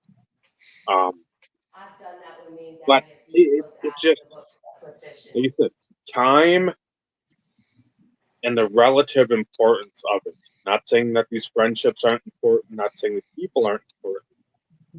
It's right now card stuff minus like the interactions we have, the conversations we have. The acquiring cards doesn't matter. I don't even give a shit. I mean, if you guys acquire stuff and you're happy, that's where you're gonna get like 3 thumbs up in the chat. But if we're starting to like talk about speculation in like a chat, I'm like, you're not gonna see me even acknowledge that. I don't have time to like process and care. And when does that ever come up in conversation, Dave? Well, I'm just saying if that's the thing, I can make a play on this card. It's always been, if you've got the money, if you think it's a good deal, try to go for it. I mean, I'm not gonna sit there and say, well, you know what? I know your fucking bills for the month or whatever. I know your mortgage. I know your car insurance or whatever. I don't know any of that. I don't want to know any of that. If you can make it work, make it work. But don't sit there and think, well, like the collection you got from Germany, the collection you got with the dude from eBay or whatever, where he was able to sell you a bunch of the stuff that he wishes he would have sold the stuff before to you, the PMGs or the rubies, that type of insert. It's like if you're going over and be like, get it, because you know how fucking tough that shit is. It's not gonna be like, oh man, I'll find it next week, in a month, 2 weeks. No, you're gonna, if you think you're gonna regret it, and you can make it happen, and you might have to take out a bottle of Maker's Mark or whatever for the week or the month, but you can make that happen, do it. And then that's sort of like, okay, here's my next 4 months of collecting, and purchases are right here. But it's stuff that I know I want, need, and can't find. If it's a Prism gold or whatever from 2023, I'm not going to be like, oh man, yeah, spend 120 or whatever on it. That's, yeah, it's the time, but it's not something you're going to be pleased with spending. So, but that's the type of stuff we're in. We don't sit there and go down that path. We want to, you want to know, hey, how's everybody doing? How's work? How's family? How's whatever? That's what we want to know. And that's with national. That's more. We get together, we start talking about that stuff In more then detail. National, like, hey, did you see this? Then the card stuff like really intertwines with like what our discussions are because we're immersed in the card. What is that, Bob? 92, 93 Fleer, Tony's Pizza packs. Those Sealed? a gift, sealed packs. Yeah, I got 7 of them. There's 2 cards in each one. Somebody, I wasn't able to go to the national. Somebody brought them to give to somebody to bring home to me. So, yeah, there's a Shaq rookie in there, which I already have. Yes. So I'm feeling like I'll probably just leave those sealed. But that's kind of a cool thing. You also have a graded one. I do. Yeah. Much to my chagrin. No. I kept yours and sold the other one. Okay then. Yeah. What, you didn't want to, Bob? You didn't want to pull a Vinny and a Dave and have multiple copies? Come on. Yeah. It's still on my list of things I'd like to accomplish in my collecting days to get like a graded rookie, each one, a Shaq rookie graded. 10 and a 10? No. Okay. Sold those, kept the 9s and 8s. I have the 2. His starting lineup came with 2 within it. Okay. The tops in the Stadium Club, and so I don't have those graded yet. And the tops one is I mean, it would probably come back a 4 or 5, but it would. I'm not gonna buy that. I'll just get it graded. At least that's what I want to do, since those are the ones those are the ones from my starting lineup as a kid, But if it's just cheaper to buy a 6 online than go through the whole process of getting it graded and getting a 4, it's like I still have my ungraded ones, but so yeah, those are decisions that I don't mind making, you know what I mean? It's not whether or not to, and should I go in on this new Pirate player or that, you know what I mean? Like Shaq his career is done. It's like vintage practically for me. Shaq is safe. Yep. But there's a couple that are out there that are that I have to do more research on. I don't even know how to go about doing it, but the 90-91 or 9 Kentucky, and it's like a pre-rookie. Okay. And there's a perforated one and a non-perforated one, and people want ridiculous prices for them. So stuff like that's out there that I know exists. It's like when you go, you as a player collector, you go and you look for what's his checklist, right? And it's like 30 cards down, and I think I have early Shaq stuff in it, but then it's like 30 cards down before I can check one off the bottom. Like, wait, what are all these that are just like real regional stuff, or like an insert in a magazine or something? And yeah, so that's exciting to me. Well, the Tony's Pizza, and there's a Drake's one too. There's like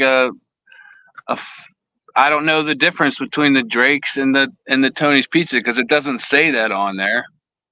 I know these ones aren't numbered, and it's 92 Fleer had the base rookie and then the NBA Jam one, and that's the photo of of the Tony's one. So yeah, little. It's fun. I guess the main point is that like you can collect somebody for decades and still be like, huh, I never knew that existed about the guy that you thought you knew everything about. You know. Yeah, I wish I wish that was the case for me. Yeah. Because they're I mean, like, does Terrell Davis not have anything that like was released like by the yes, police or something? And well, you know what I mean? Like, that's the thing. There's only one that's quote unquote obscure, Georgia Mhm. and Police. that's the '93 Georgia Police. I look for it constantly. And I've never seen one Hmm. ever.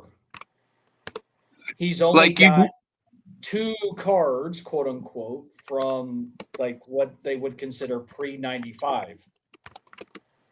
And one is navigating the zone, and it was an upper deck commemorative thing.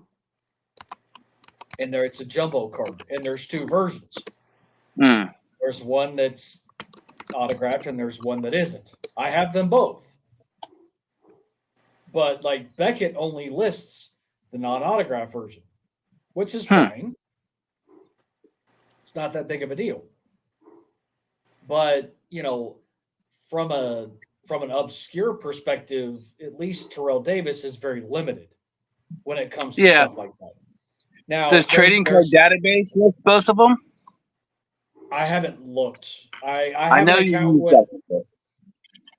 I have an account with TCB or TCB, but like I've never gone and taken the time to like start doing my stuff there because Yeah. the last time I went and looked, like there is a shit ton of cards for Terrell Davis that have no pictures.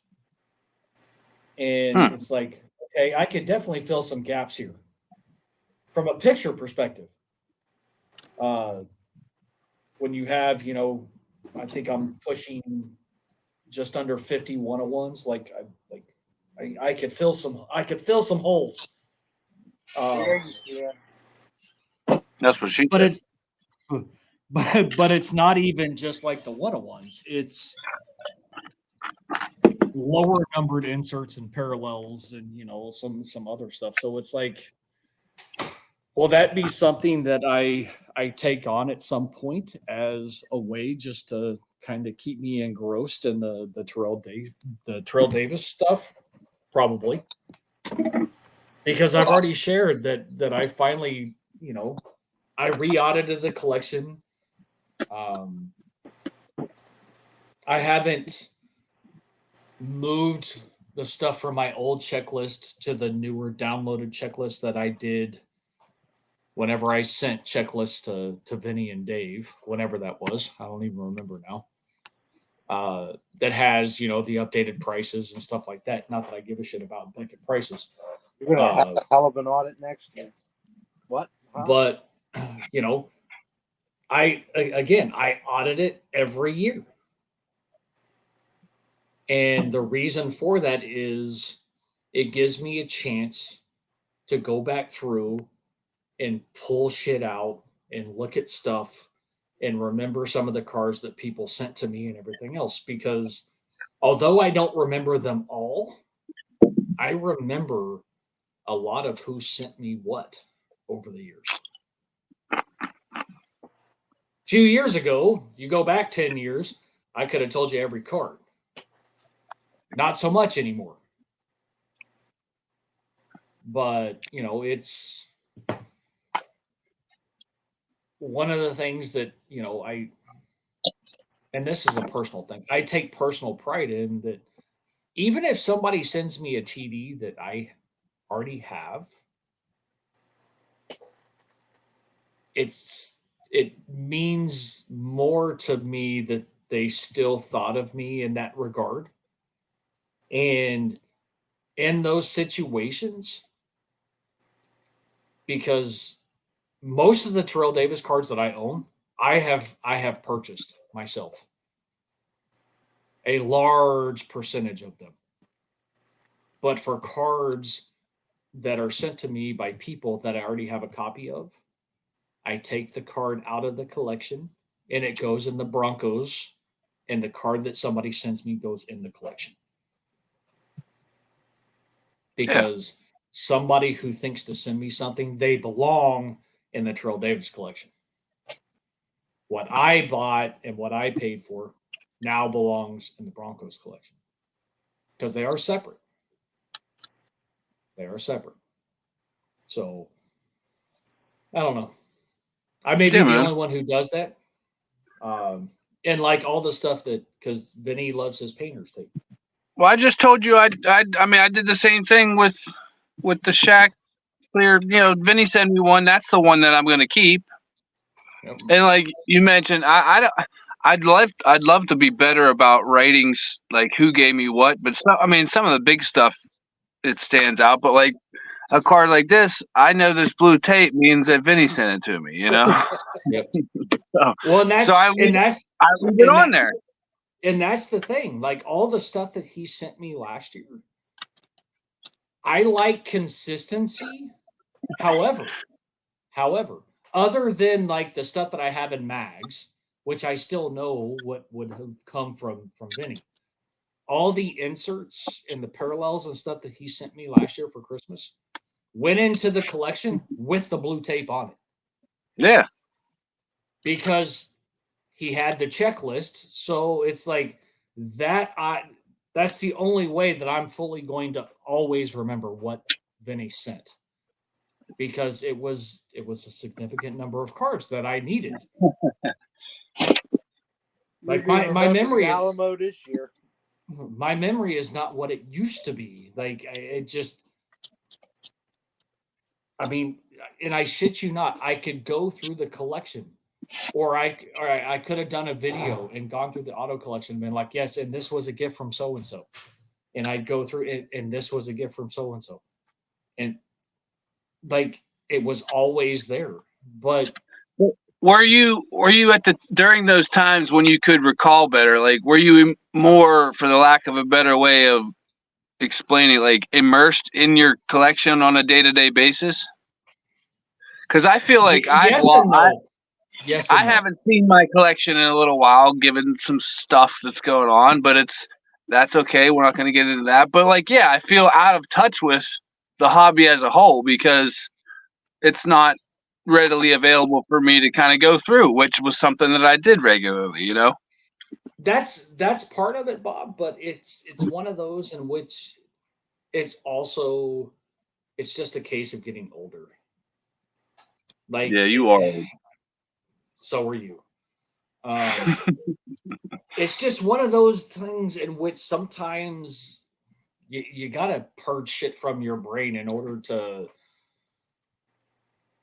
allow for new stuff to come in, whether that's work, personal, whatever. It just, because I know like Dave can attest to this, and I'm speaking for Dave. Years ago, when Dave and I would have side conversations during blog or whatever, because that was the easiest way for us to communicate via blog private messages. Like he and I could sit there and have conversations and rattle off shit like nobody's business when it came to 90s shit. Yeah, like you knew that was one in the 72 packs. You knew that was one in 96 packs. You know that those are numbered to this. You know that that's a 10 card set that has these players in it. All that. I get it, man. Yep. And although Dave still retains a lot of it, sometimes it's like I got to dig deep in the trenches, like way in the fucking back to pull some of that shit up. Dave still blows my mind the amount of shit that he still can regurgitate like it was fucking yesterday and it was forever and a day ago. Mm-hmm. Well, I would rather retain some of that than like care about being able to name all like 42 Panini parallels by name, you know? So that's why like they're all just lasers and they're all just shiny. It's green and shiny. There, you know, that's good enough for me. Yeah, well, I I don't even waste my time trying these days. Yeah. Any of the newer shit, like it's great to add, but and, and yes, I will add shit to my watch list from time to time for some of the newer stuff. But for the like 90% of the time, I just kind of gloss over it because it just there is too much shit that's put out these days, too many parallels. TD is still in a shit ton of products, which at a time I was very thankful because it all like I had something to look forward to year after year and him being in some of the newer products. But it got to the point to where, it's like I can't keep up with all this shit, nor do I have the amount of money to like I can't.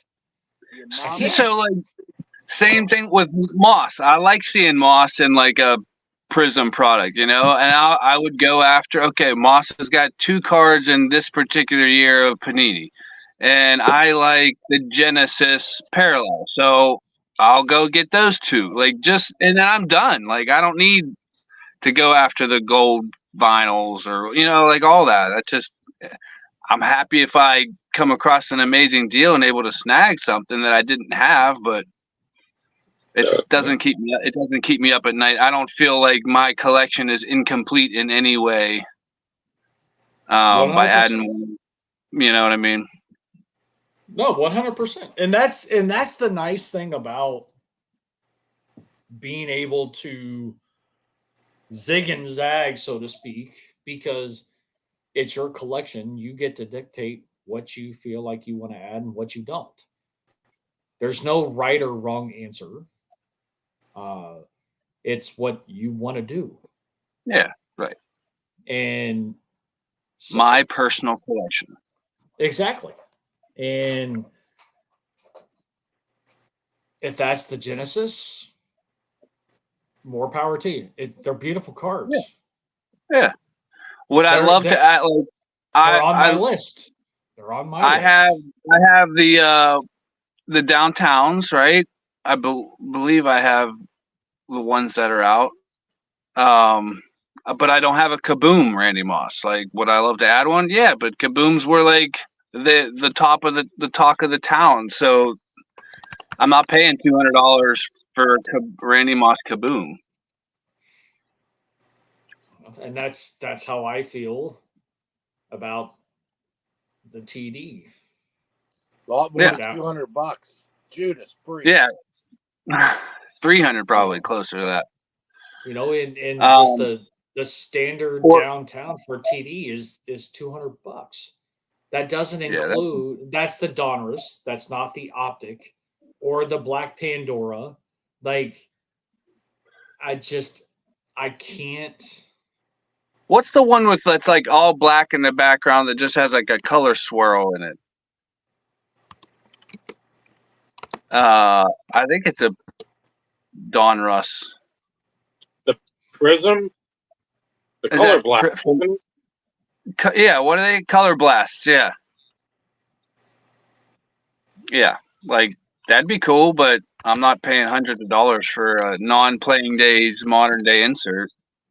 See, and that's exactly where I am. And that's I watch the downtown anytime they're listed. I watch them and I just sit there and I shake my head. It's like I for that kind of money, I could buy a few autographs that I need that they're nothing special, but they add to the autograph count. They check a box. They fill a hole to spend that on, like you said, a modern day insert or insert parallel. If you're going for like the Black Pandora, for instance, I can't do it. Yeah, can't do it. It doesn't make sense to me. And with all the people still, loving the Kabooms and the downtowns and everything else, there's still a ton of demand for some of those because people are trying to build sets. Yeah, what was And- fun? Like collecting going through and getting the Kramer's Choice Award cards, the little, not the jumbos, like the regular ones, out of 99, or there was one is like out of 700 packs or something. It's like, and those were under $100, under $80, and I think they're even down more now. But it's like that. Not only is that check a box and all that like mechanical stuff of collecting, but the feelings that go behind it, because those were not something that I chased when in that era. So going back, it takes me back to that time, to kind of like, oh, I finally have one of those triangle cards, that I never had Yep. growing up. Yep. But that's where the nostalgia comes into play. Mm-hmm. So, like, I get it. I mean, I still remember when I finally got my 97 Kramer's Choice. I still remember it because I hadn't had one. And they were tough as nails. And do you see them frequently? Yes. But most people have no concept of the fact that they were 1 in 721 packs. Like, most people don't realize that. That's actually, like, that's not even a case hit, technically. No, They're even more difficult than a case hit based on pack pull ratio. So, and this is why I say, like, 90s inserts across the board are still underappreciated and undervalued. Because So you guys nobody were puts things into ahead of the perspective. game. You guys were ahead of the game as far as like player collecting. Like, yeah, I had my Shaqs, I had my Mosses, I had my guys, but I was also dipping both feet into like what was coming out new all the time, and so there's definitely more opportunity for me to go back now, like where you had more of a focus early on and consistently throughout, like grabbing those cards. Not necessarily, Bob. Not necessarily. Well, it feels like it could. Maybe I don't. Without comparing checklists, I don't know how many cards Moss has compared to TD, but they're the same sort of general era. Moss probably has more cards than TD. Only Yeah. because How many Moss years? was a. So TD was 95. And Which was being less product. Being a 6th round pick. Ah. So that's the other thing that you have to put things into perspective. Late round pick, he wasn't in as many products than Moss being a top 5? 18. Was he? Yeah, okay. 18. But even first round pick. Right. But he was supposed to be top 5, but he had some off the field, like the maturity type stuff and the Notre Dame, the Florida State stuff. Yeah. So Moss, of course, he probably has 4 or 5 times the number of cards in 98 that TD had in 95. But also, there were a lot more inserts, a lot more parallels and stuff starting to come out in 98 products compared to 95. What is, like, not to put you on the spot, like, what does TD have that rookie card? You know what I mean? Or Yes. that's a raw rookie card that is like the one to get? Because I just like it was all 95 select. It's 95 select and then 95 SP is the top 2. Oh, right. SP. That's right. And what do those go for in like 10s? I imagine the select is probably, was that like the maroon one? Or maybe that was a silver and gold. Yeah, select certified, or whatever it was. He had the mirror gold. Oh, right. Okay. That's right. Those weren't like the 96, 97, like the super top. We were, I think, 1 or 2 or box maybe. and then that SP is probably, if you got that in a 10, for me that would be more, even if it didn't go for more, because of the condition sensitivity of that whole product as overall. If you would have had the Curtis Martin has the Premier Prospects, where it has the foil and that black border. Yeah, because those were foil board. So the 95 Select still in a 10 is still higher than a 95 SP. So what one 90s insert that what are those fractal matrix? What do they come out of? Stadium Club? Leaf. 97 Leaf. They had some low numbered versions of those, didn't they? They weren't numbered. Baseball had in that was just one parallel that I never. Baseball in '98 had. Was that a parallel? Oh yes. You had the wood. Wood were a lot of them were to 20. Some were a little higher. But football, it depended too. It was, again, that's why even at this juncture, it's still tough to be like, oh, this is numbered to SPR, stated print run 50. Mm-hmm. Because you might have something that's like Carl Pickens. His non-die cut is a Z access, where that was a tougher out of the axes or whatever, X, Y, and Z. Yep. That might be tougher than his die cut X axis. So the die cut might be SPR to 150 or 200, but the non-die cut Z is 50. Oh. And it just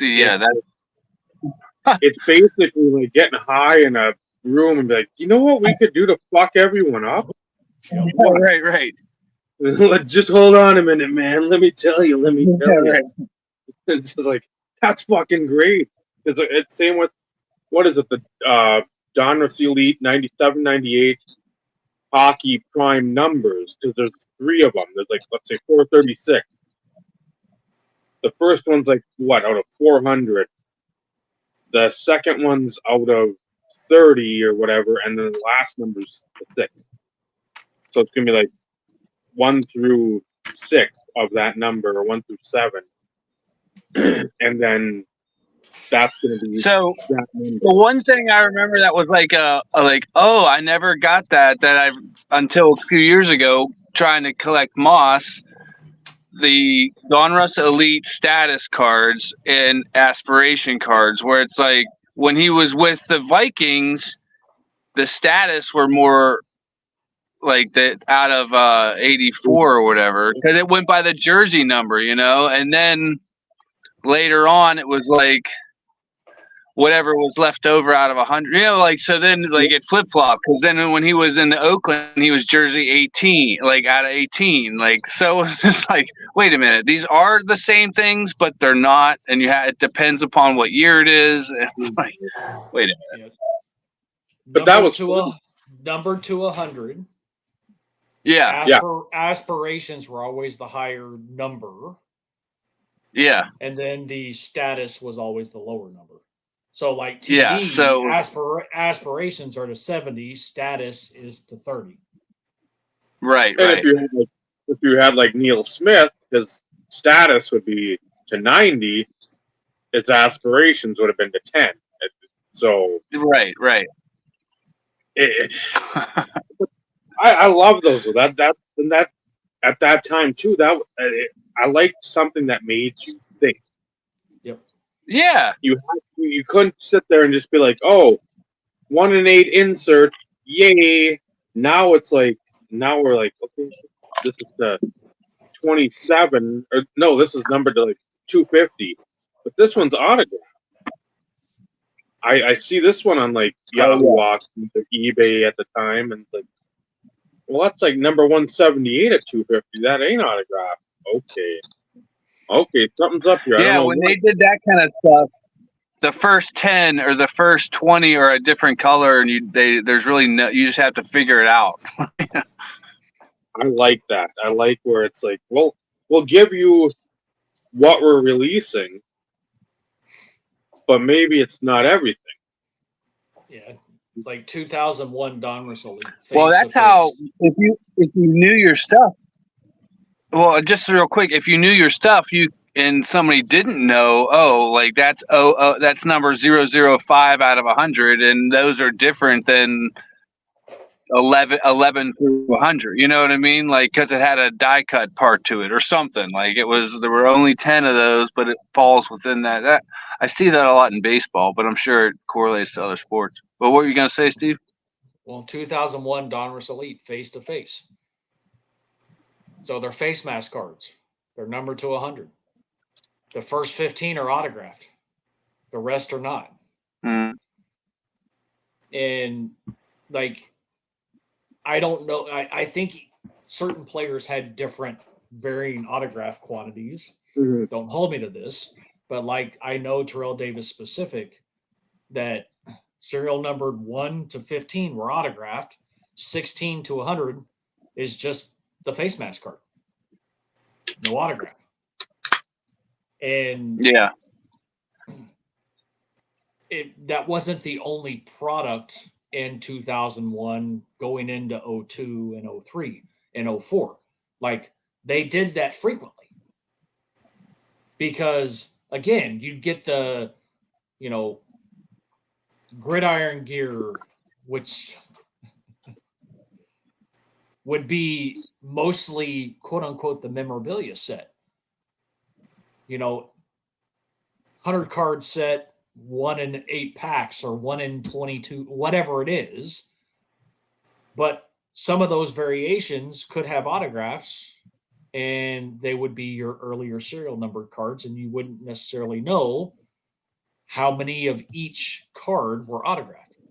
It would take time for Beckett to even like release that information.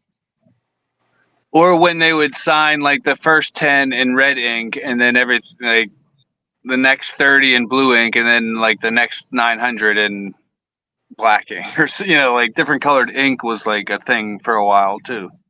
Well, to this very day, like, so 97 Motion Vision, pretty much a one and done product, kind of a cool concept.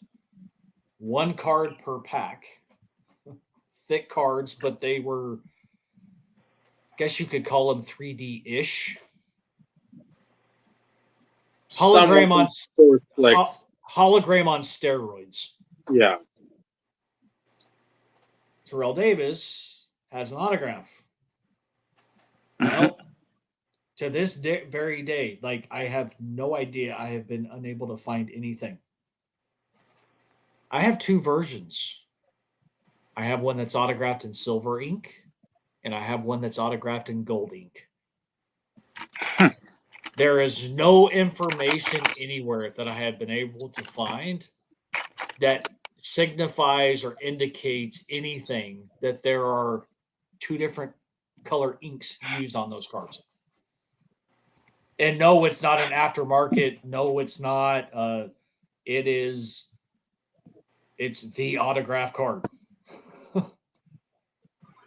Go figure. I remember, yeah, like Dave, baseball 96 Leaf signature. Like I remember looking in the Beckett where there were just like a bunch of short prints by some of them. And like some of them have different story. Like the person didn't only sign, like Otis Nixon or whatever, only signed like so many and sent them back. Like he got tired of doing it, or Jim Thome. Like there are different stories for different players about like why, what they were expecting to get, and then what the company actually got back from the player. It's so like they were just, okay, these are short printed for some reason that was out of our control. It wasn't like that they even intentionally did it or something, and then just addressed it later. That's like stories like that are kind of just, I don't know, that's weird, but it happens. But yeah, so I'm like, was Terrell just signing it, and then that pen ran out of ink, so he changed to a gold one? You know, like is it some stupid reason, or is it like? Because you'd think if it was designed there, you would be able to find some kind of information about it. Yeah. Especially after all these years. Or they're just doing it to mess with us. Which very well could be. Steve, I just said, Steve, like you know, is the answer as simple as like, oh, the pen that he was using was running out of ink, so he just changed to a gold pen. You know what I mean? Like, because if it was designed that way, you'd think that there'd be information that you could find. Yeah. The holographic sticker. So that's silver. Silver. Yep.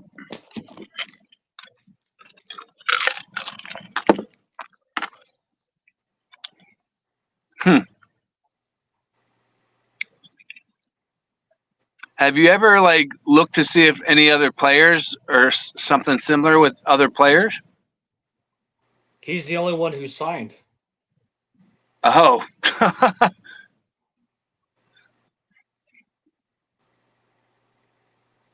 Yeah, there was no big autograph checklist way back in the day. Yeah, because this is like the sticker on this is 1009. The one on the silver is 434. So like I don't know. What does that mean? Yeah, I don't get it. One of the great mysteries of your personal collection, I'm sure. Well, and that, like they're all together. Like I don't. And have even them like the separate. big digest books don't have any blurbs. I'm obviously you've considered every resource at your disposal to try to get an answer. Including Dave Archer. So this You is should- the card that I was talking about, the face to face. Wow. So there's the autograph. You're not going to be able to see it really in the picture, but it's got the stamp. Nice. Yep. Numbered 6. The first 10? 15. Or the first 15 or something? Yep, first 15 were autographed.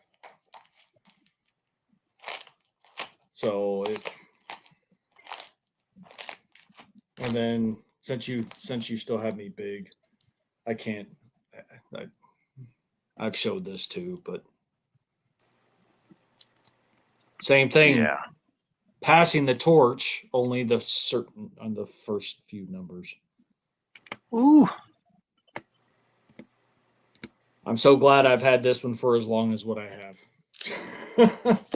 Because after he passed, yeah.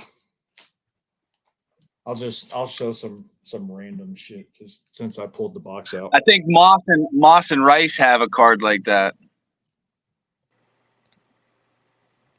That's awesome.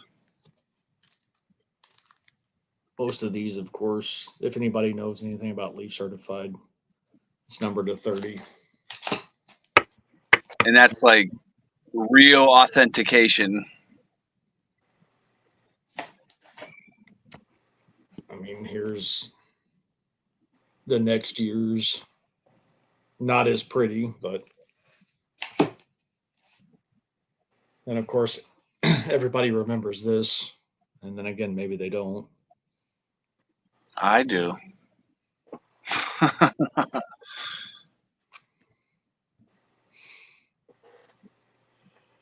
That was such a freaking.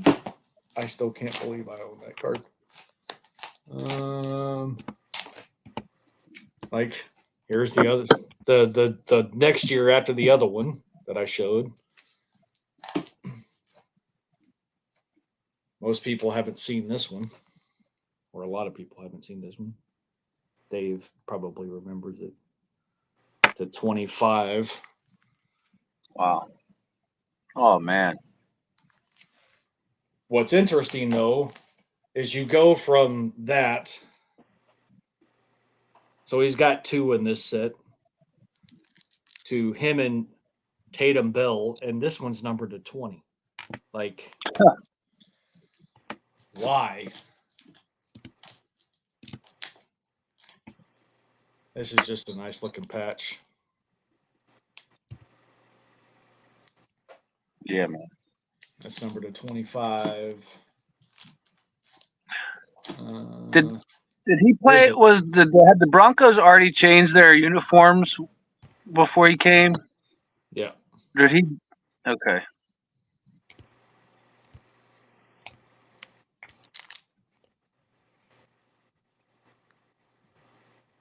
Mm-hmm. That was a big one. Another fabric of the game to 30. Anything else in here that's only just because of the players? 06 NT. Yep. That's numbered to 10.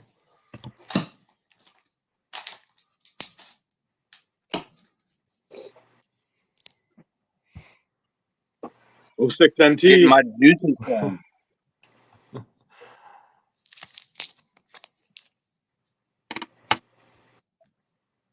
Numbered to 5.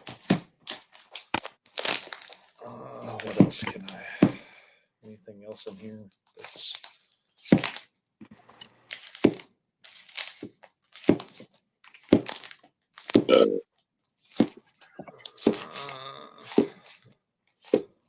nobody cares about buybacks.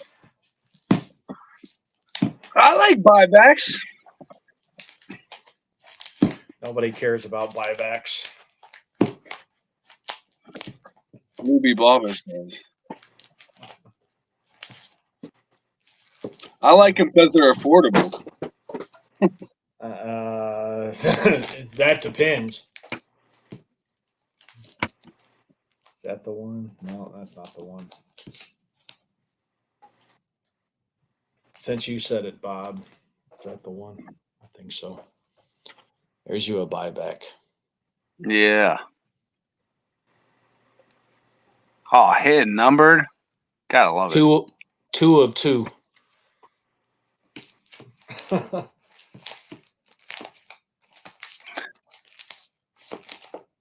So out there, somebody's like, "Why does this card say 1/2 on it?"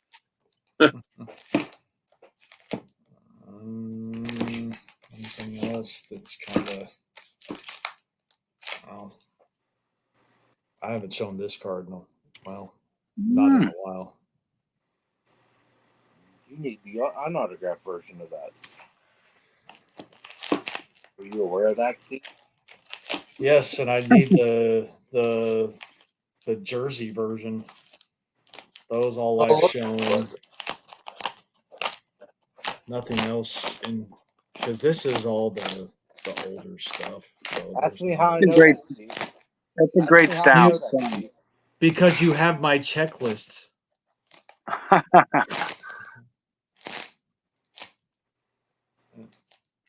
That's all kind of some of the bigger stuff out of this box.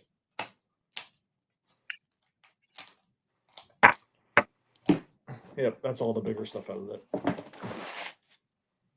Got my juices flowing, Steve.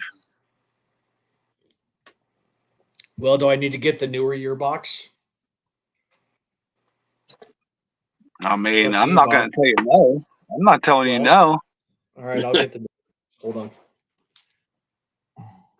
My juices have been like molasses lately, so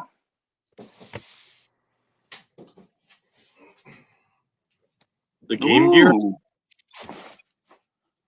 Artifacts.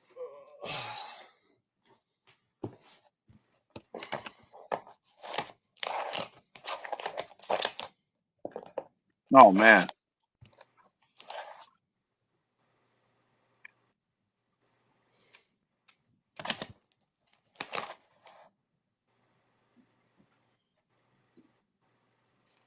Mm-hmm. That's nice. That's how all it goes. Oh The yeah. non-Lemieux stuff for a change. Had those lying around for a while.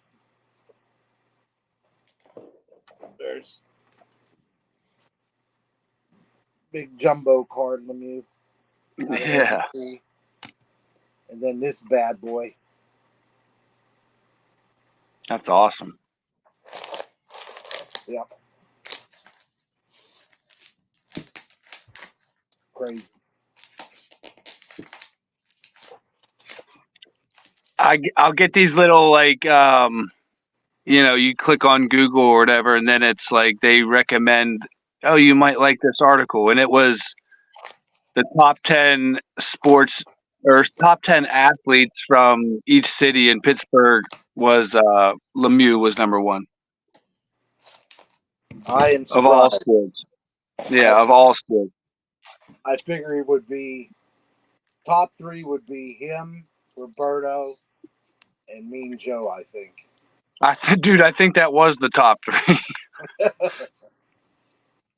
So that's Georgia patch and then Broncos patch.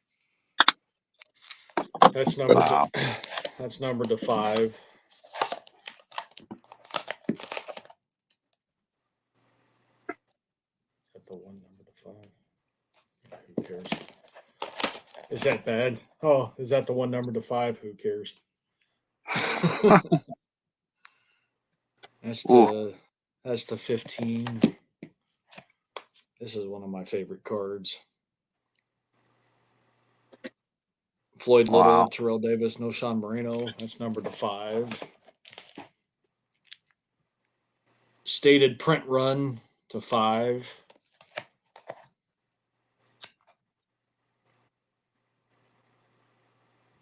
Mm. Oh yeah. That's numbered to 10.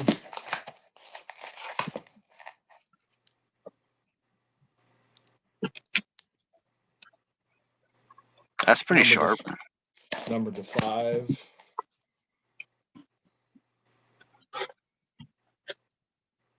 Number to 5.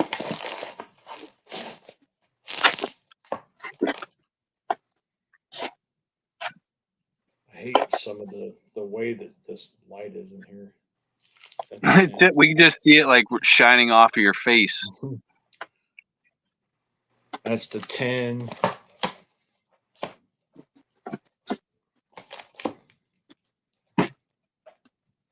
Platinum. Oh man. Everybody knows platinum. So yes, that is a 1 of 1. Do you prefer like vertical or horizontal ever? Like, I mean, if a card looks good, it just looks good. But Well, in the prime years, it did matter. That's a 1 of 1. Love that card. The gold piece.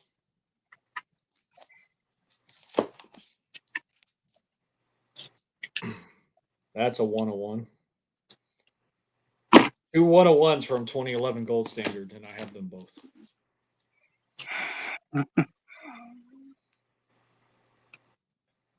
That's numbered to 5. This is a fucking beautiful card. yeah. That's numbered to 5.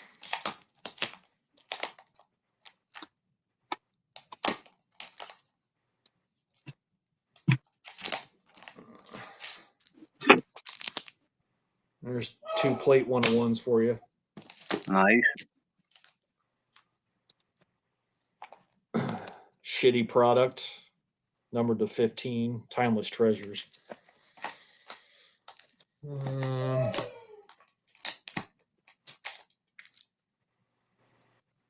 How about platinum from the following year? 101.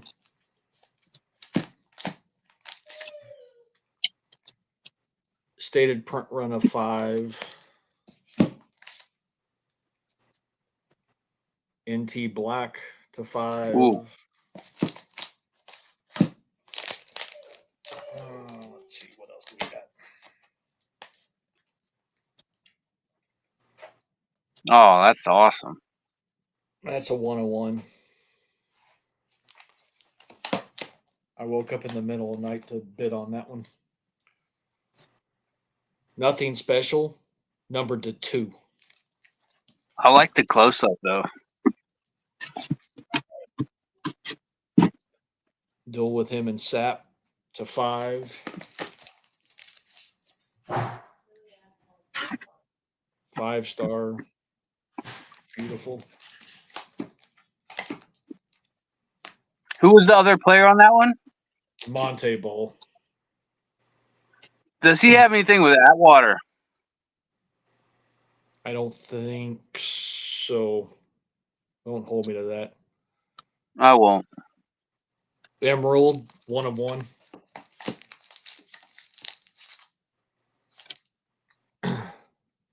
Gold ink Ooh. to 5.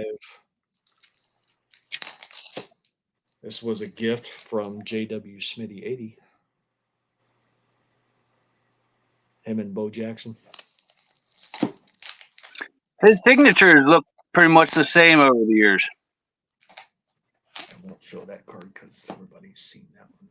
What's this one? I've shown this one too. That's awesome. First year flawless. The biggest card I own. 1 of 1. First year flawless.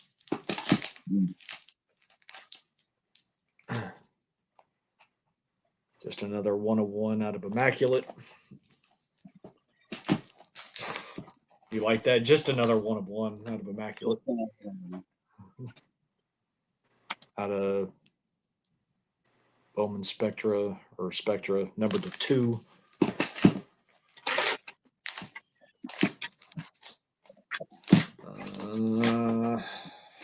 What else? Some of this other stuff most everybody's seen. Yeah, everybody else has seen all these because these are all recent. I'll show this last one.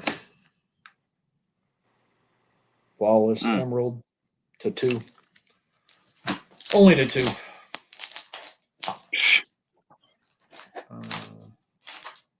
And for those who are curious, and I mean this, that's 3.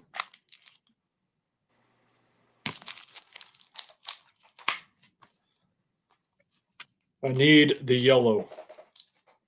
Somebody find me the yellow.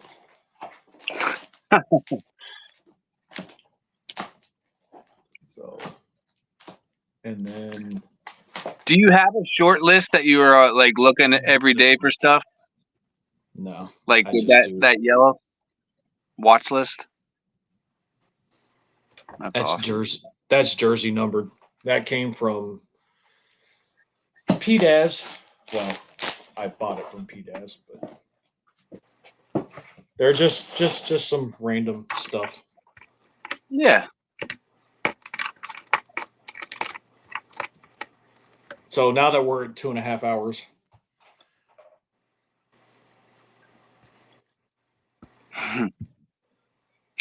Pacific. Nice. Specific.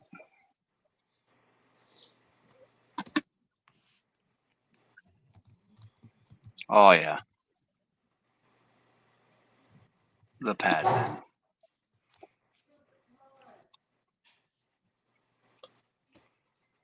Dave, you've got me. Those have grown on me now.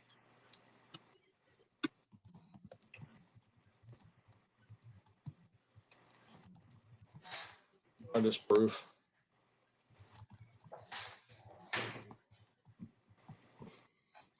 Artist proof. Have you been looking through your Brodeur stuff lately? Just moments ago. Gave you a reason? Yeah. Couple more of those.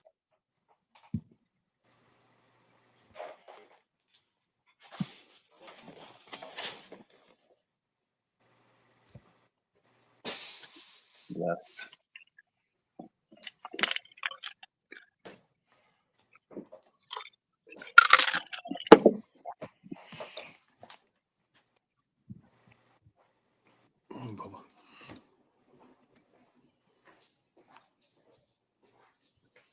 Mm.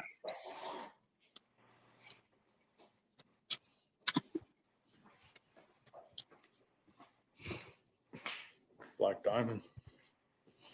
Very nice. Very nice. Oh yeah. No, I searched Brodeur, I think, yesterday for the first time in probably 6 to 8 weeks.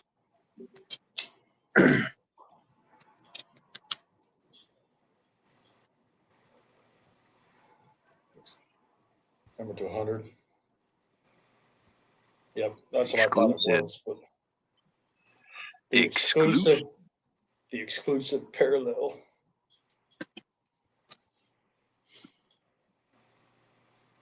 Ooh. I remember that one.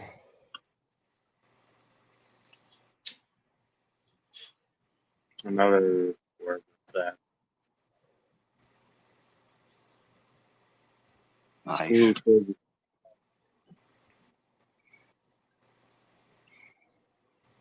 The auto version.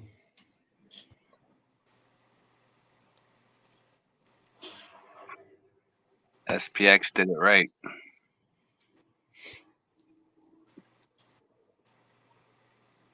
Totally certified.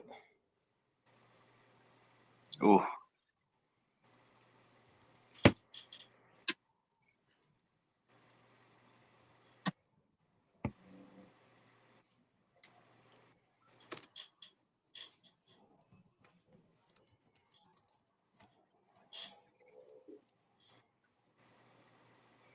Hmm.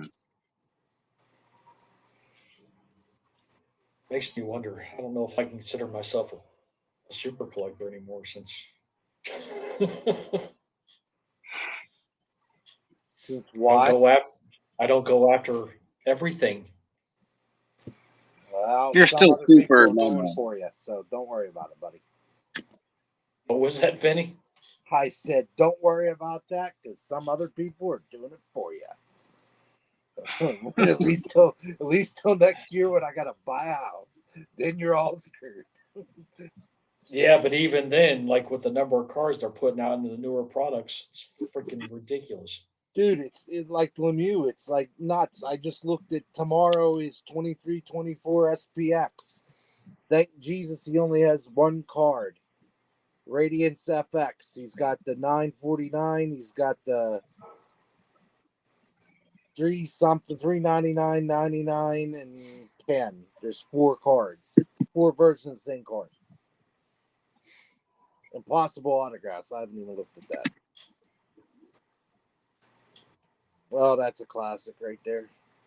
That's a beaut. Boxes of that shit's expensive as hell. That's ice. Isn't it? Can't tell what that is, Dave. You got glare coming from your TV. Well, I know. Trying to utilize it for good. To 40. 40.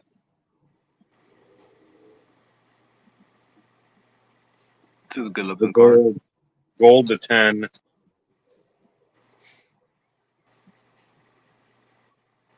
25. That one I could actually read. Somewhere on there. 25. Non-years, but good trade bait down the road. Right. Same with this. Yeah, I didn't pull out the patch box. Not that there's anything special about freaking Broncos patches. Ooh. That's a pretty card.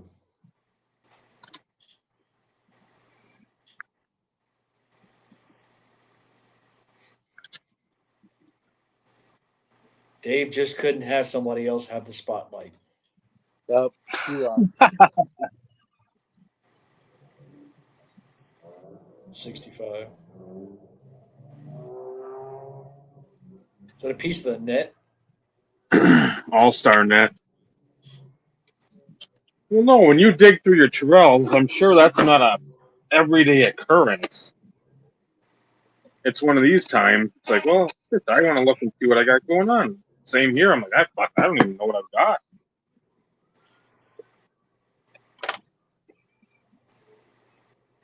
There for a while, Ty, I had every Passing the Torch autograph of TD up to 04.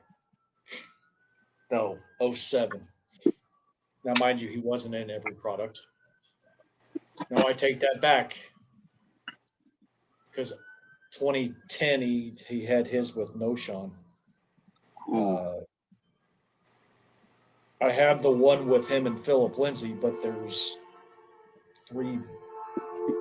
4 versions. Bulls, one's numbered to 5 and the other's numbered to 15, I think. And one's the Donruss version and one's the Elite version. They had to make it overly complicated. Back when it was simple, it was the single autograph and then it was the dual autograph. There's your fractal matrix. Like it.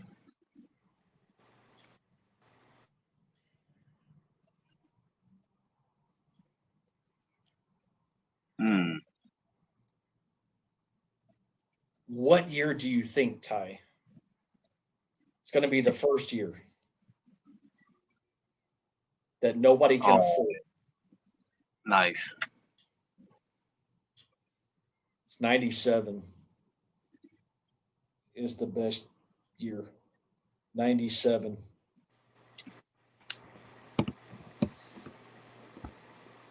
No.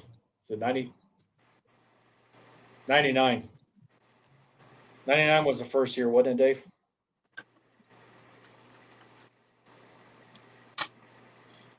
Yeah, 99 with like the coach here. Because that's the year of the Walter Payton, Barry Sanders. No. Jim Brown and TD is one of the top 5s in that year set. But the Barry Walter Payton.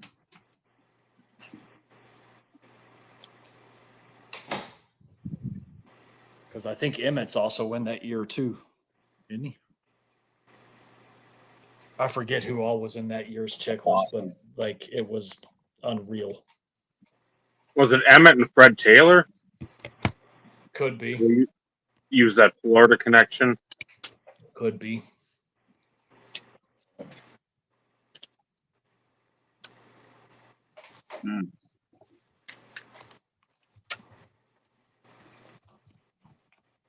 Well, you're still showing off cards.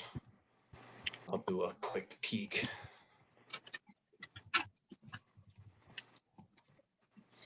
Yeah, because that checklist was freaking unreal.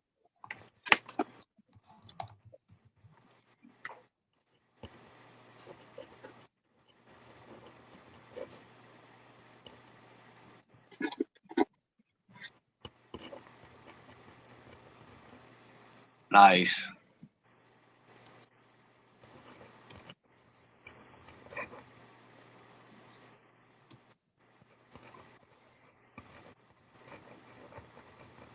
Centurions. Yep.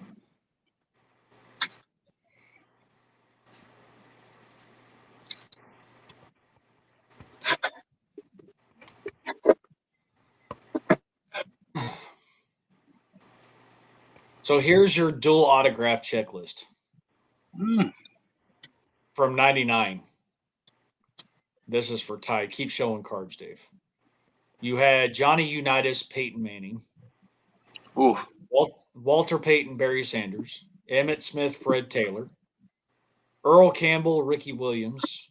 TD and Jim Brown. And Chris Carter, Randy Moss. Oh, Carter Moss. That's the duels.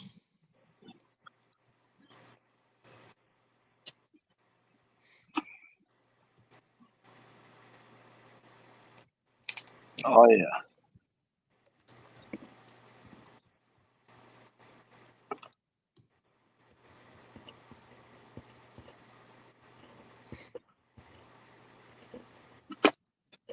And that means that all those duels, all those players also had singles.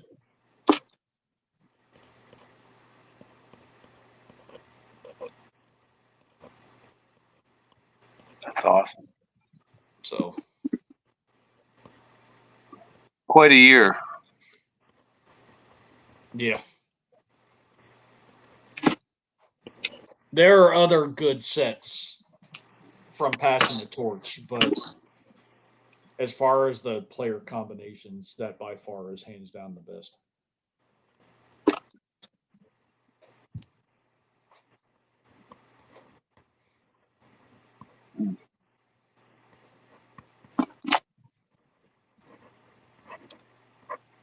Oof. Die cut.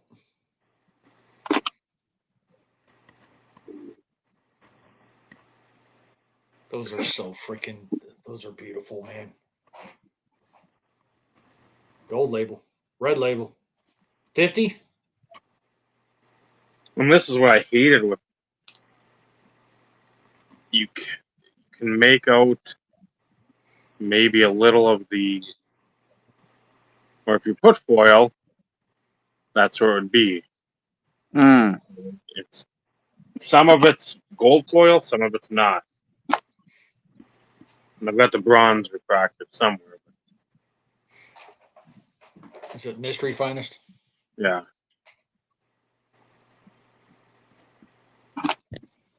And then the ones that took Vinny forever to jump on board and to be a player, like the ultimate Tony Esposito to 40, 25. Hmm.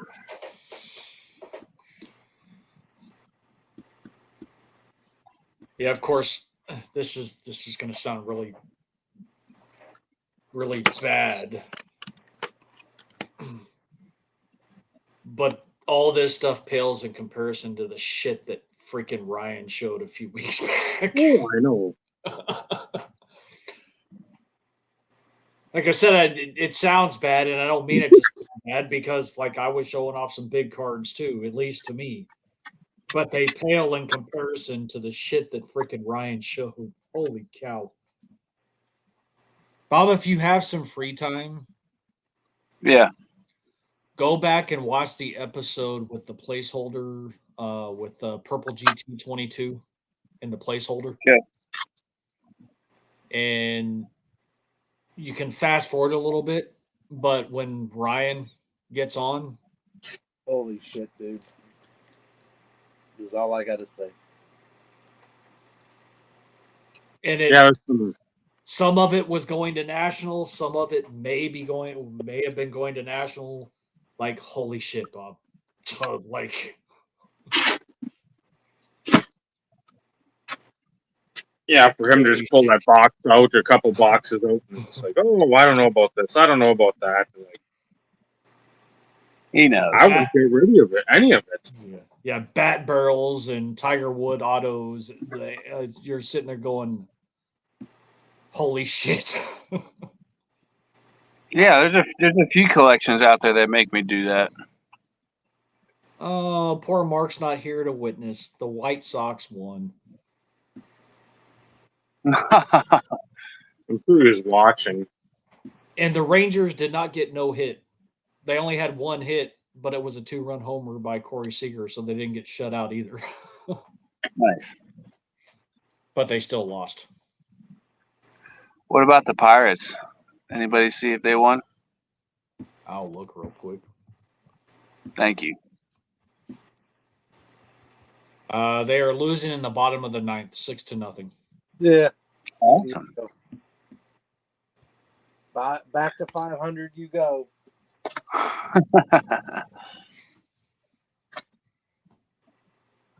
$2.45, Dave. Just That's sweet. Giving you a time check.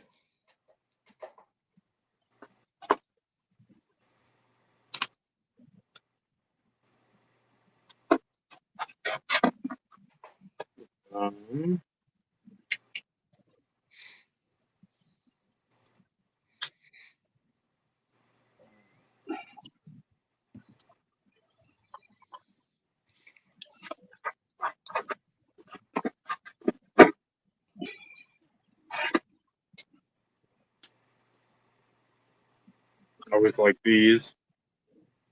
Is that Skybox Premium Studio, Studio? the silhouettes.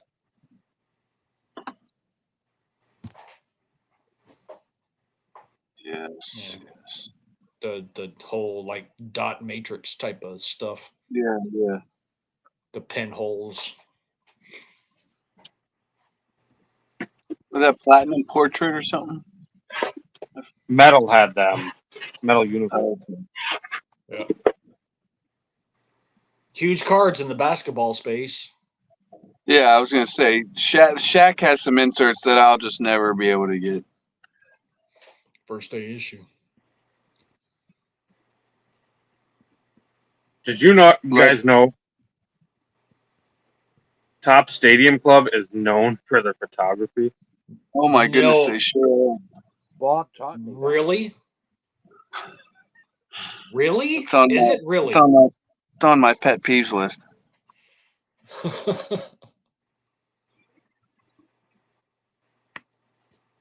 Wrong Jeff, Ty. Wrong Jeff.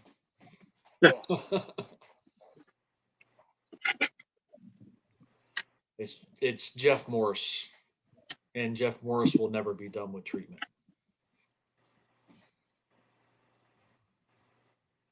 He goes radioactive every night.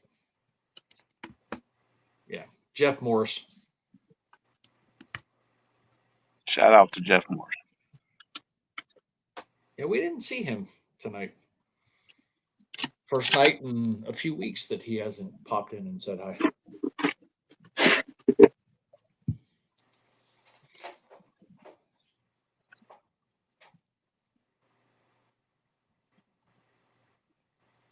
We'll show a Pacific card, mentioned Jeff.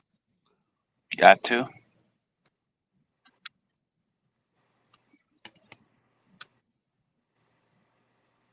Yeah, TD didn't get many Pacific memorabilia cards, but Well- prime years of parallels and inserts. That is for Got sure. to figure too with Seahawks. I think we're still in the AFC West, so it's like why? I don't want to have Terrell Davis and John Kitna or Ricky Waters in there. I can't have both of them.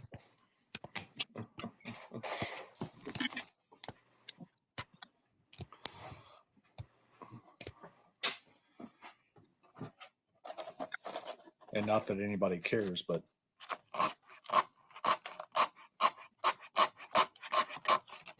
We care.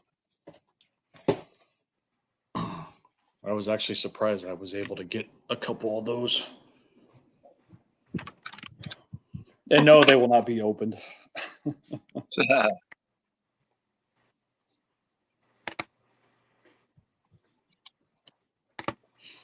I'm still pissed off that I didn't get any freaking optic blasters this year.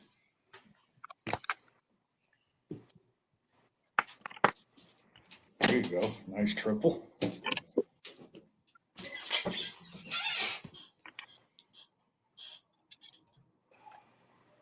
What card is that? Superstar Spotlight. Must be 034 Upper Deck. I know they were tough. That That's was a one pretty that card, man. I started looking through the checklist. They're going making the checklist.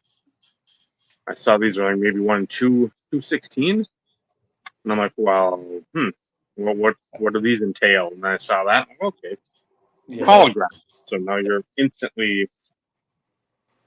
that's a cool card. Silver scripts, gold scripts, both. The red from 034.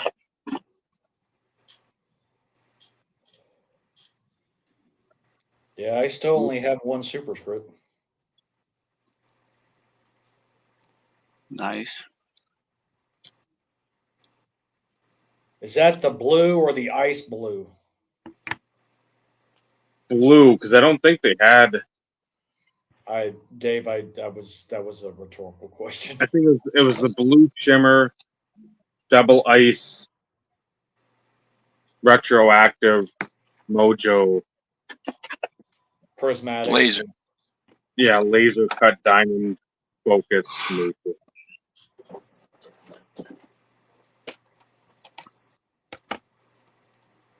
That's a badass picture, man. That's Is that Osgood. for the inside? I don't know why Osgood's in here, but Still, that's a cool ass picture, man.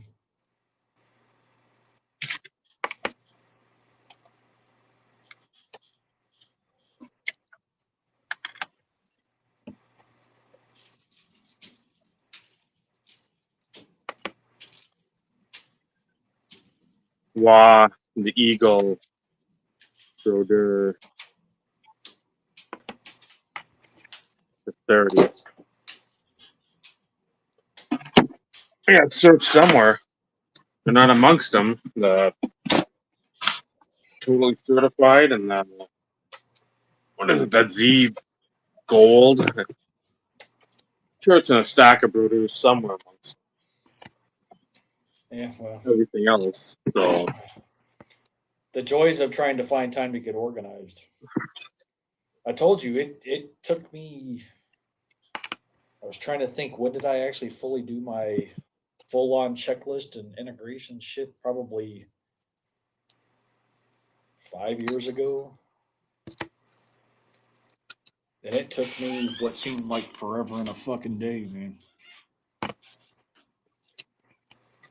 no, that's the thing. It's like, and you've got to be. We've talked about it before. You've got to actually be in the mood to fuck around with cards. Yes. You can't just be like, oh, I got to get this done. Let's go. Like, no, it's. If I don't want to look at cards, I'm not going to be sitting there and being jacked up to like search and put this over here, put this over there, put that. No, I'm clocking out before I even start. So The nice thing about it is though, once you get it done the first time, as you add stuff later, it's still work. It still takes time, but it But does not- make things a lot easier. yeah. Once you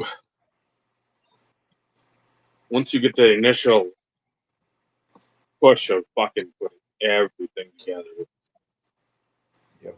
it's brutal because it can take 2, 3, 4, 5 days, a week, and if it takes that long, that's fine. I mean, it doesn't matter. But once you get that done,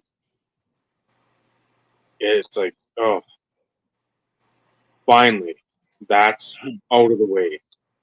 Then as stuff, as you said, comes in, it makes everything so much easier to work on, Yep. fiddle with. So you're not getting fucking 800 cards in where you got to catalog them, check them off, and then put them in the boxes. It's, okay, here's 2, here's 5, here's 10, whatever the amount is, but that's it.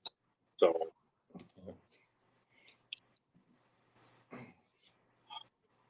but Put things into perspective for you, Ty. Try doing 2,676. Just throwing it out there, just so you kind of have an idea.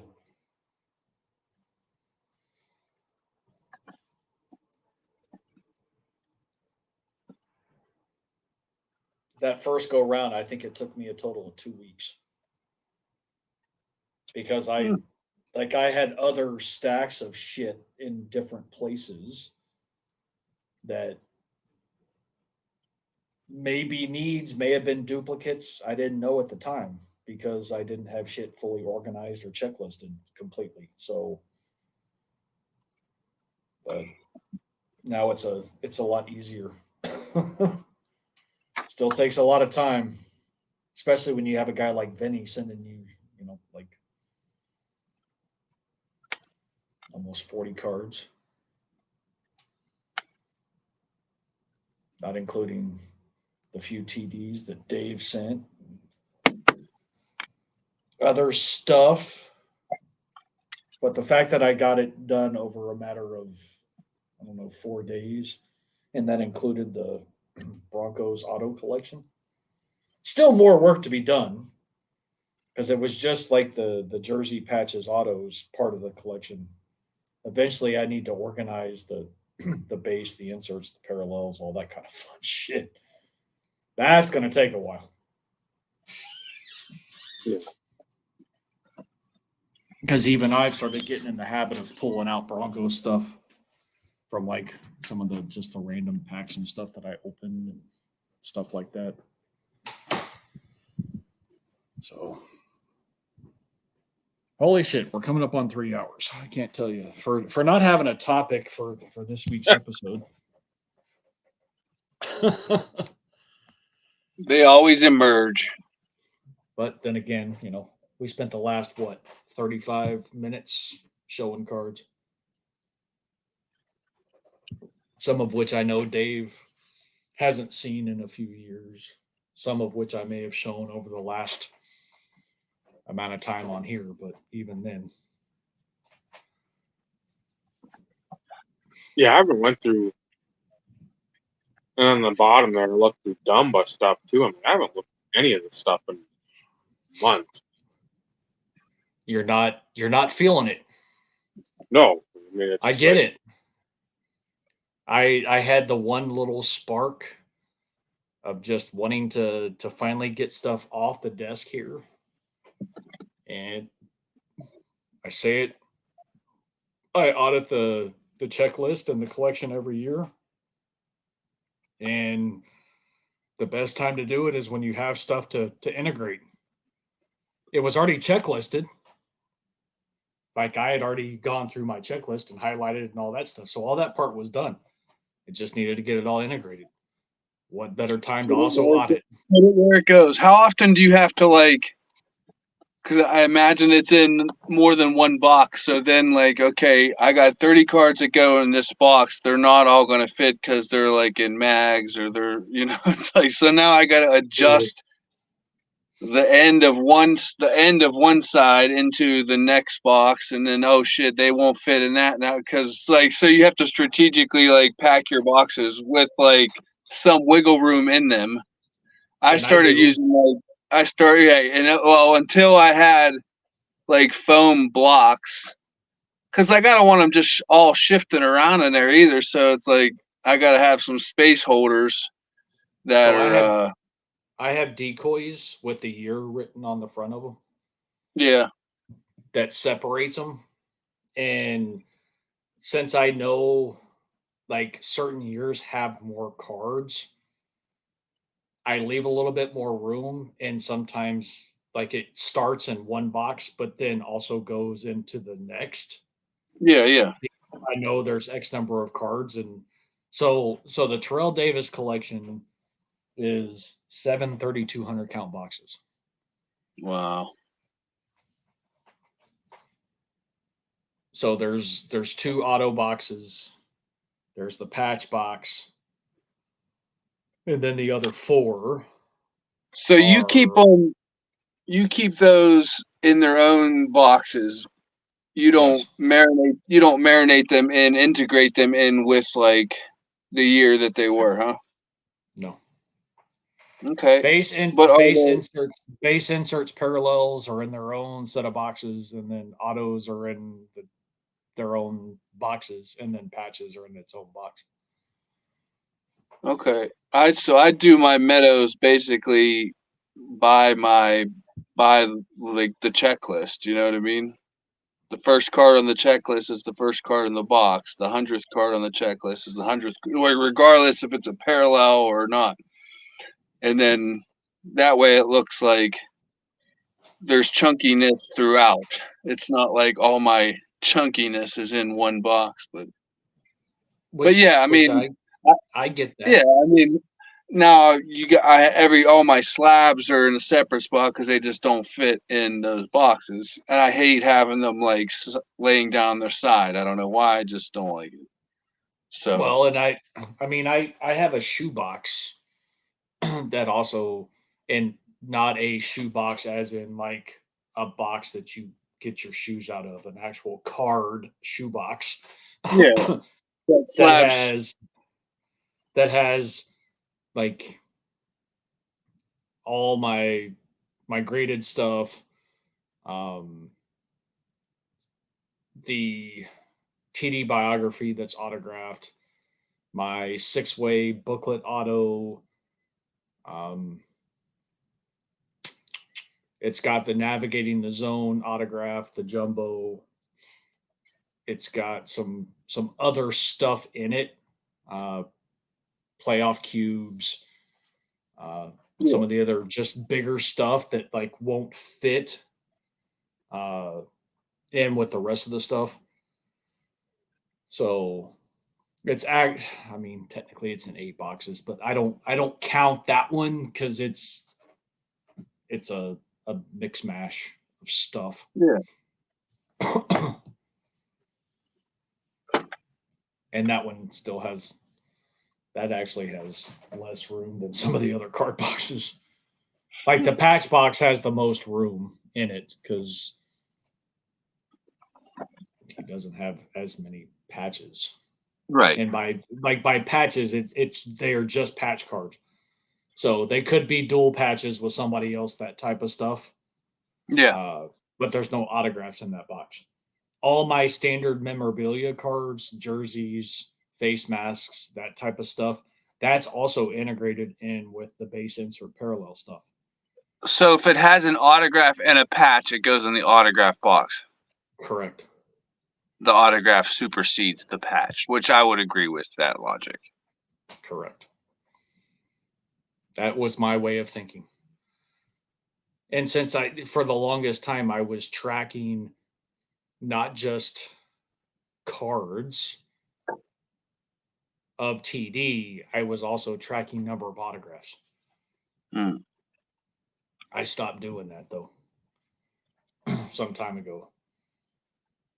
And don't even ask, I couldn't even tell you right now because I didn't even bother to count. even when I audited it, I didn't even bother to count. It's probably pushing 240 unique. Yeah. So, and there are things that are included in those counts. So I have the 97 Leaf 8x10 autograph over here on the wall. Right. That's falls in line with the autographs. I have the absolute black. memorabilia signing bonuses. He has 2 versions. Those are hung up on the wall. Those are included in the autograph count. As they should be. I mean, I've got an autographed Austin Meadows bat that I would count towards my autograph count. See, and I've thought about that. Yeah, but it didn't come in a pack or like a product. It was just something I bought. Yeah, it's not part of the checklist because, I have 2 jerseys. I have 2 footballs. I have a film strip. I have 3 16x20s. I have the 8x10. So they're all unique.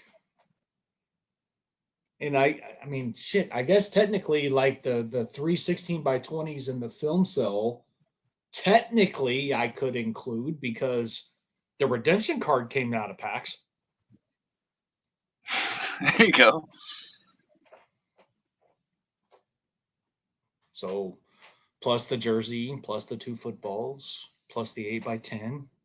It's your personal collection. You can count it however you want. Touche. To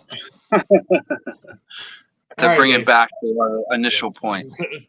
Wrap us up, man. Well, thank you all for watching. You actually got to see cards in the show tonight, so that's I guess a plus for those who enjoy that. And keep watching the archives. Yeah. The view count algorithm, Hall of Fame, all that stuff. Yeah, at some point I think we'll watch more of the national type videos, but again, it's just I don't know. I They're not going anywhere.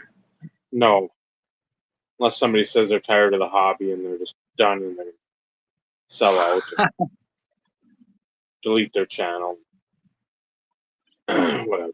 But thank you for Mark stopping by, Bob jumping on, everybody in the chat. Always fun. So, with that, Robert, Vincenzo, Steve, I'm Dave. This has been the IRP. Remember, collecting cards, wonderful hobby. The friendships you forge along the way, that's what really matters. Good night, everyone. Good night, everybody.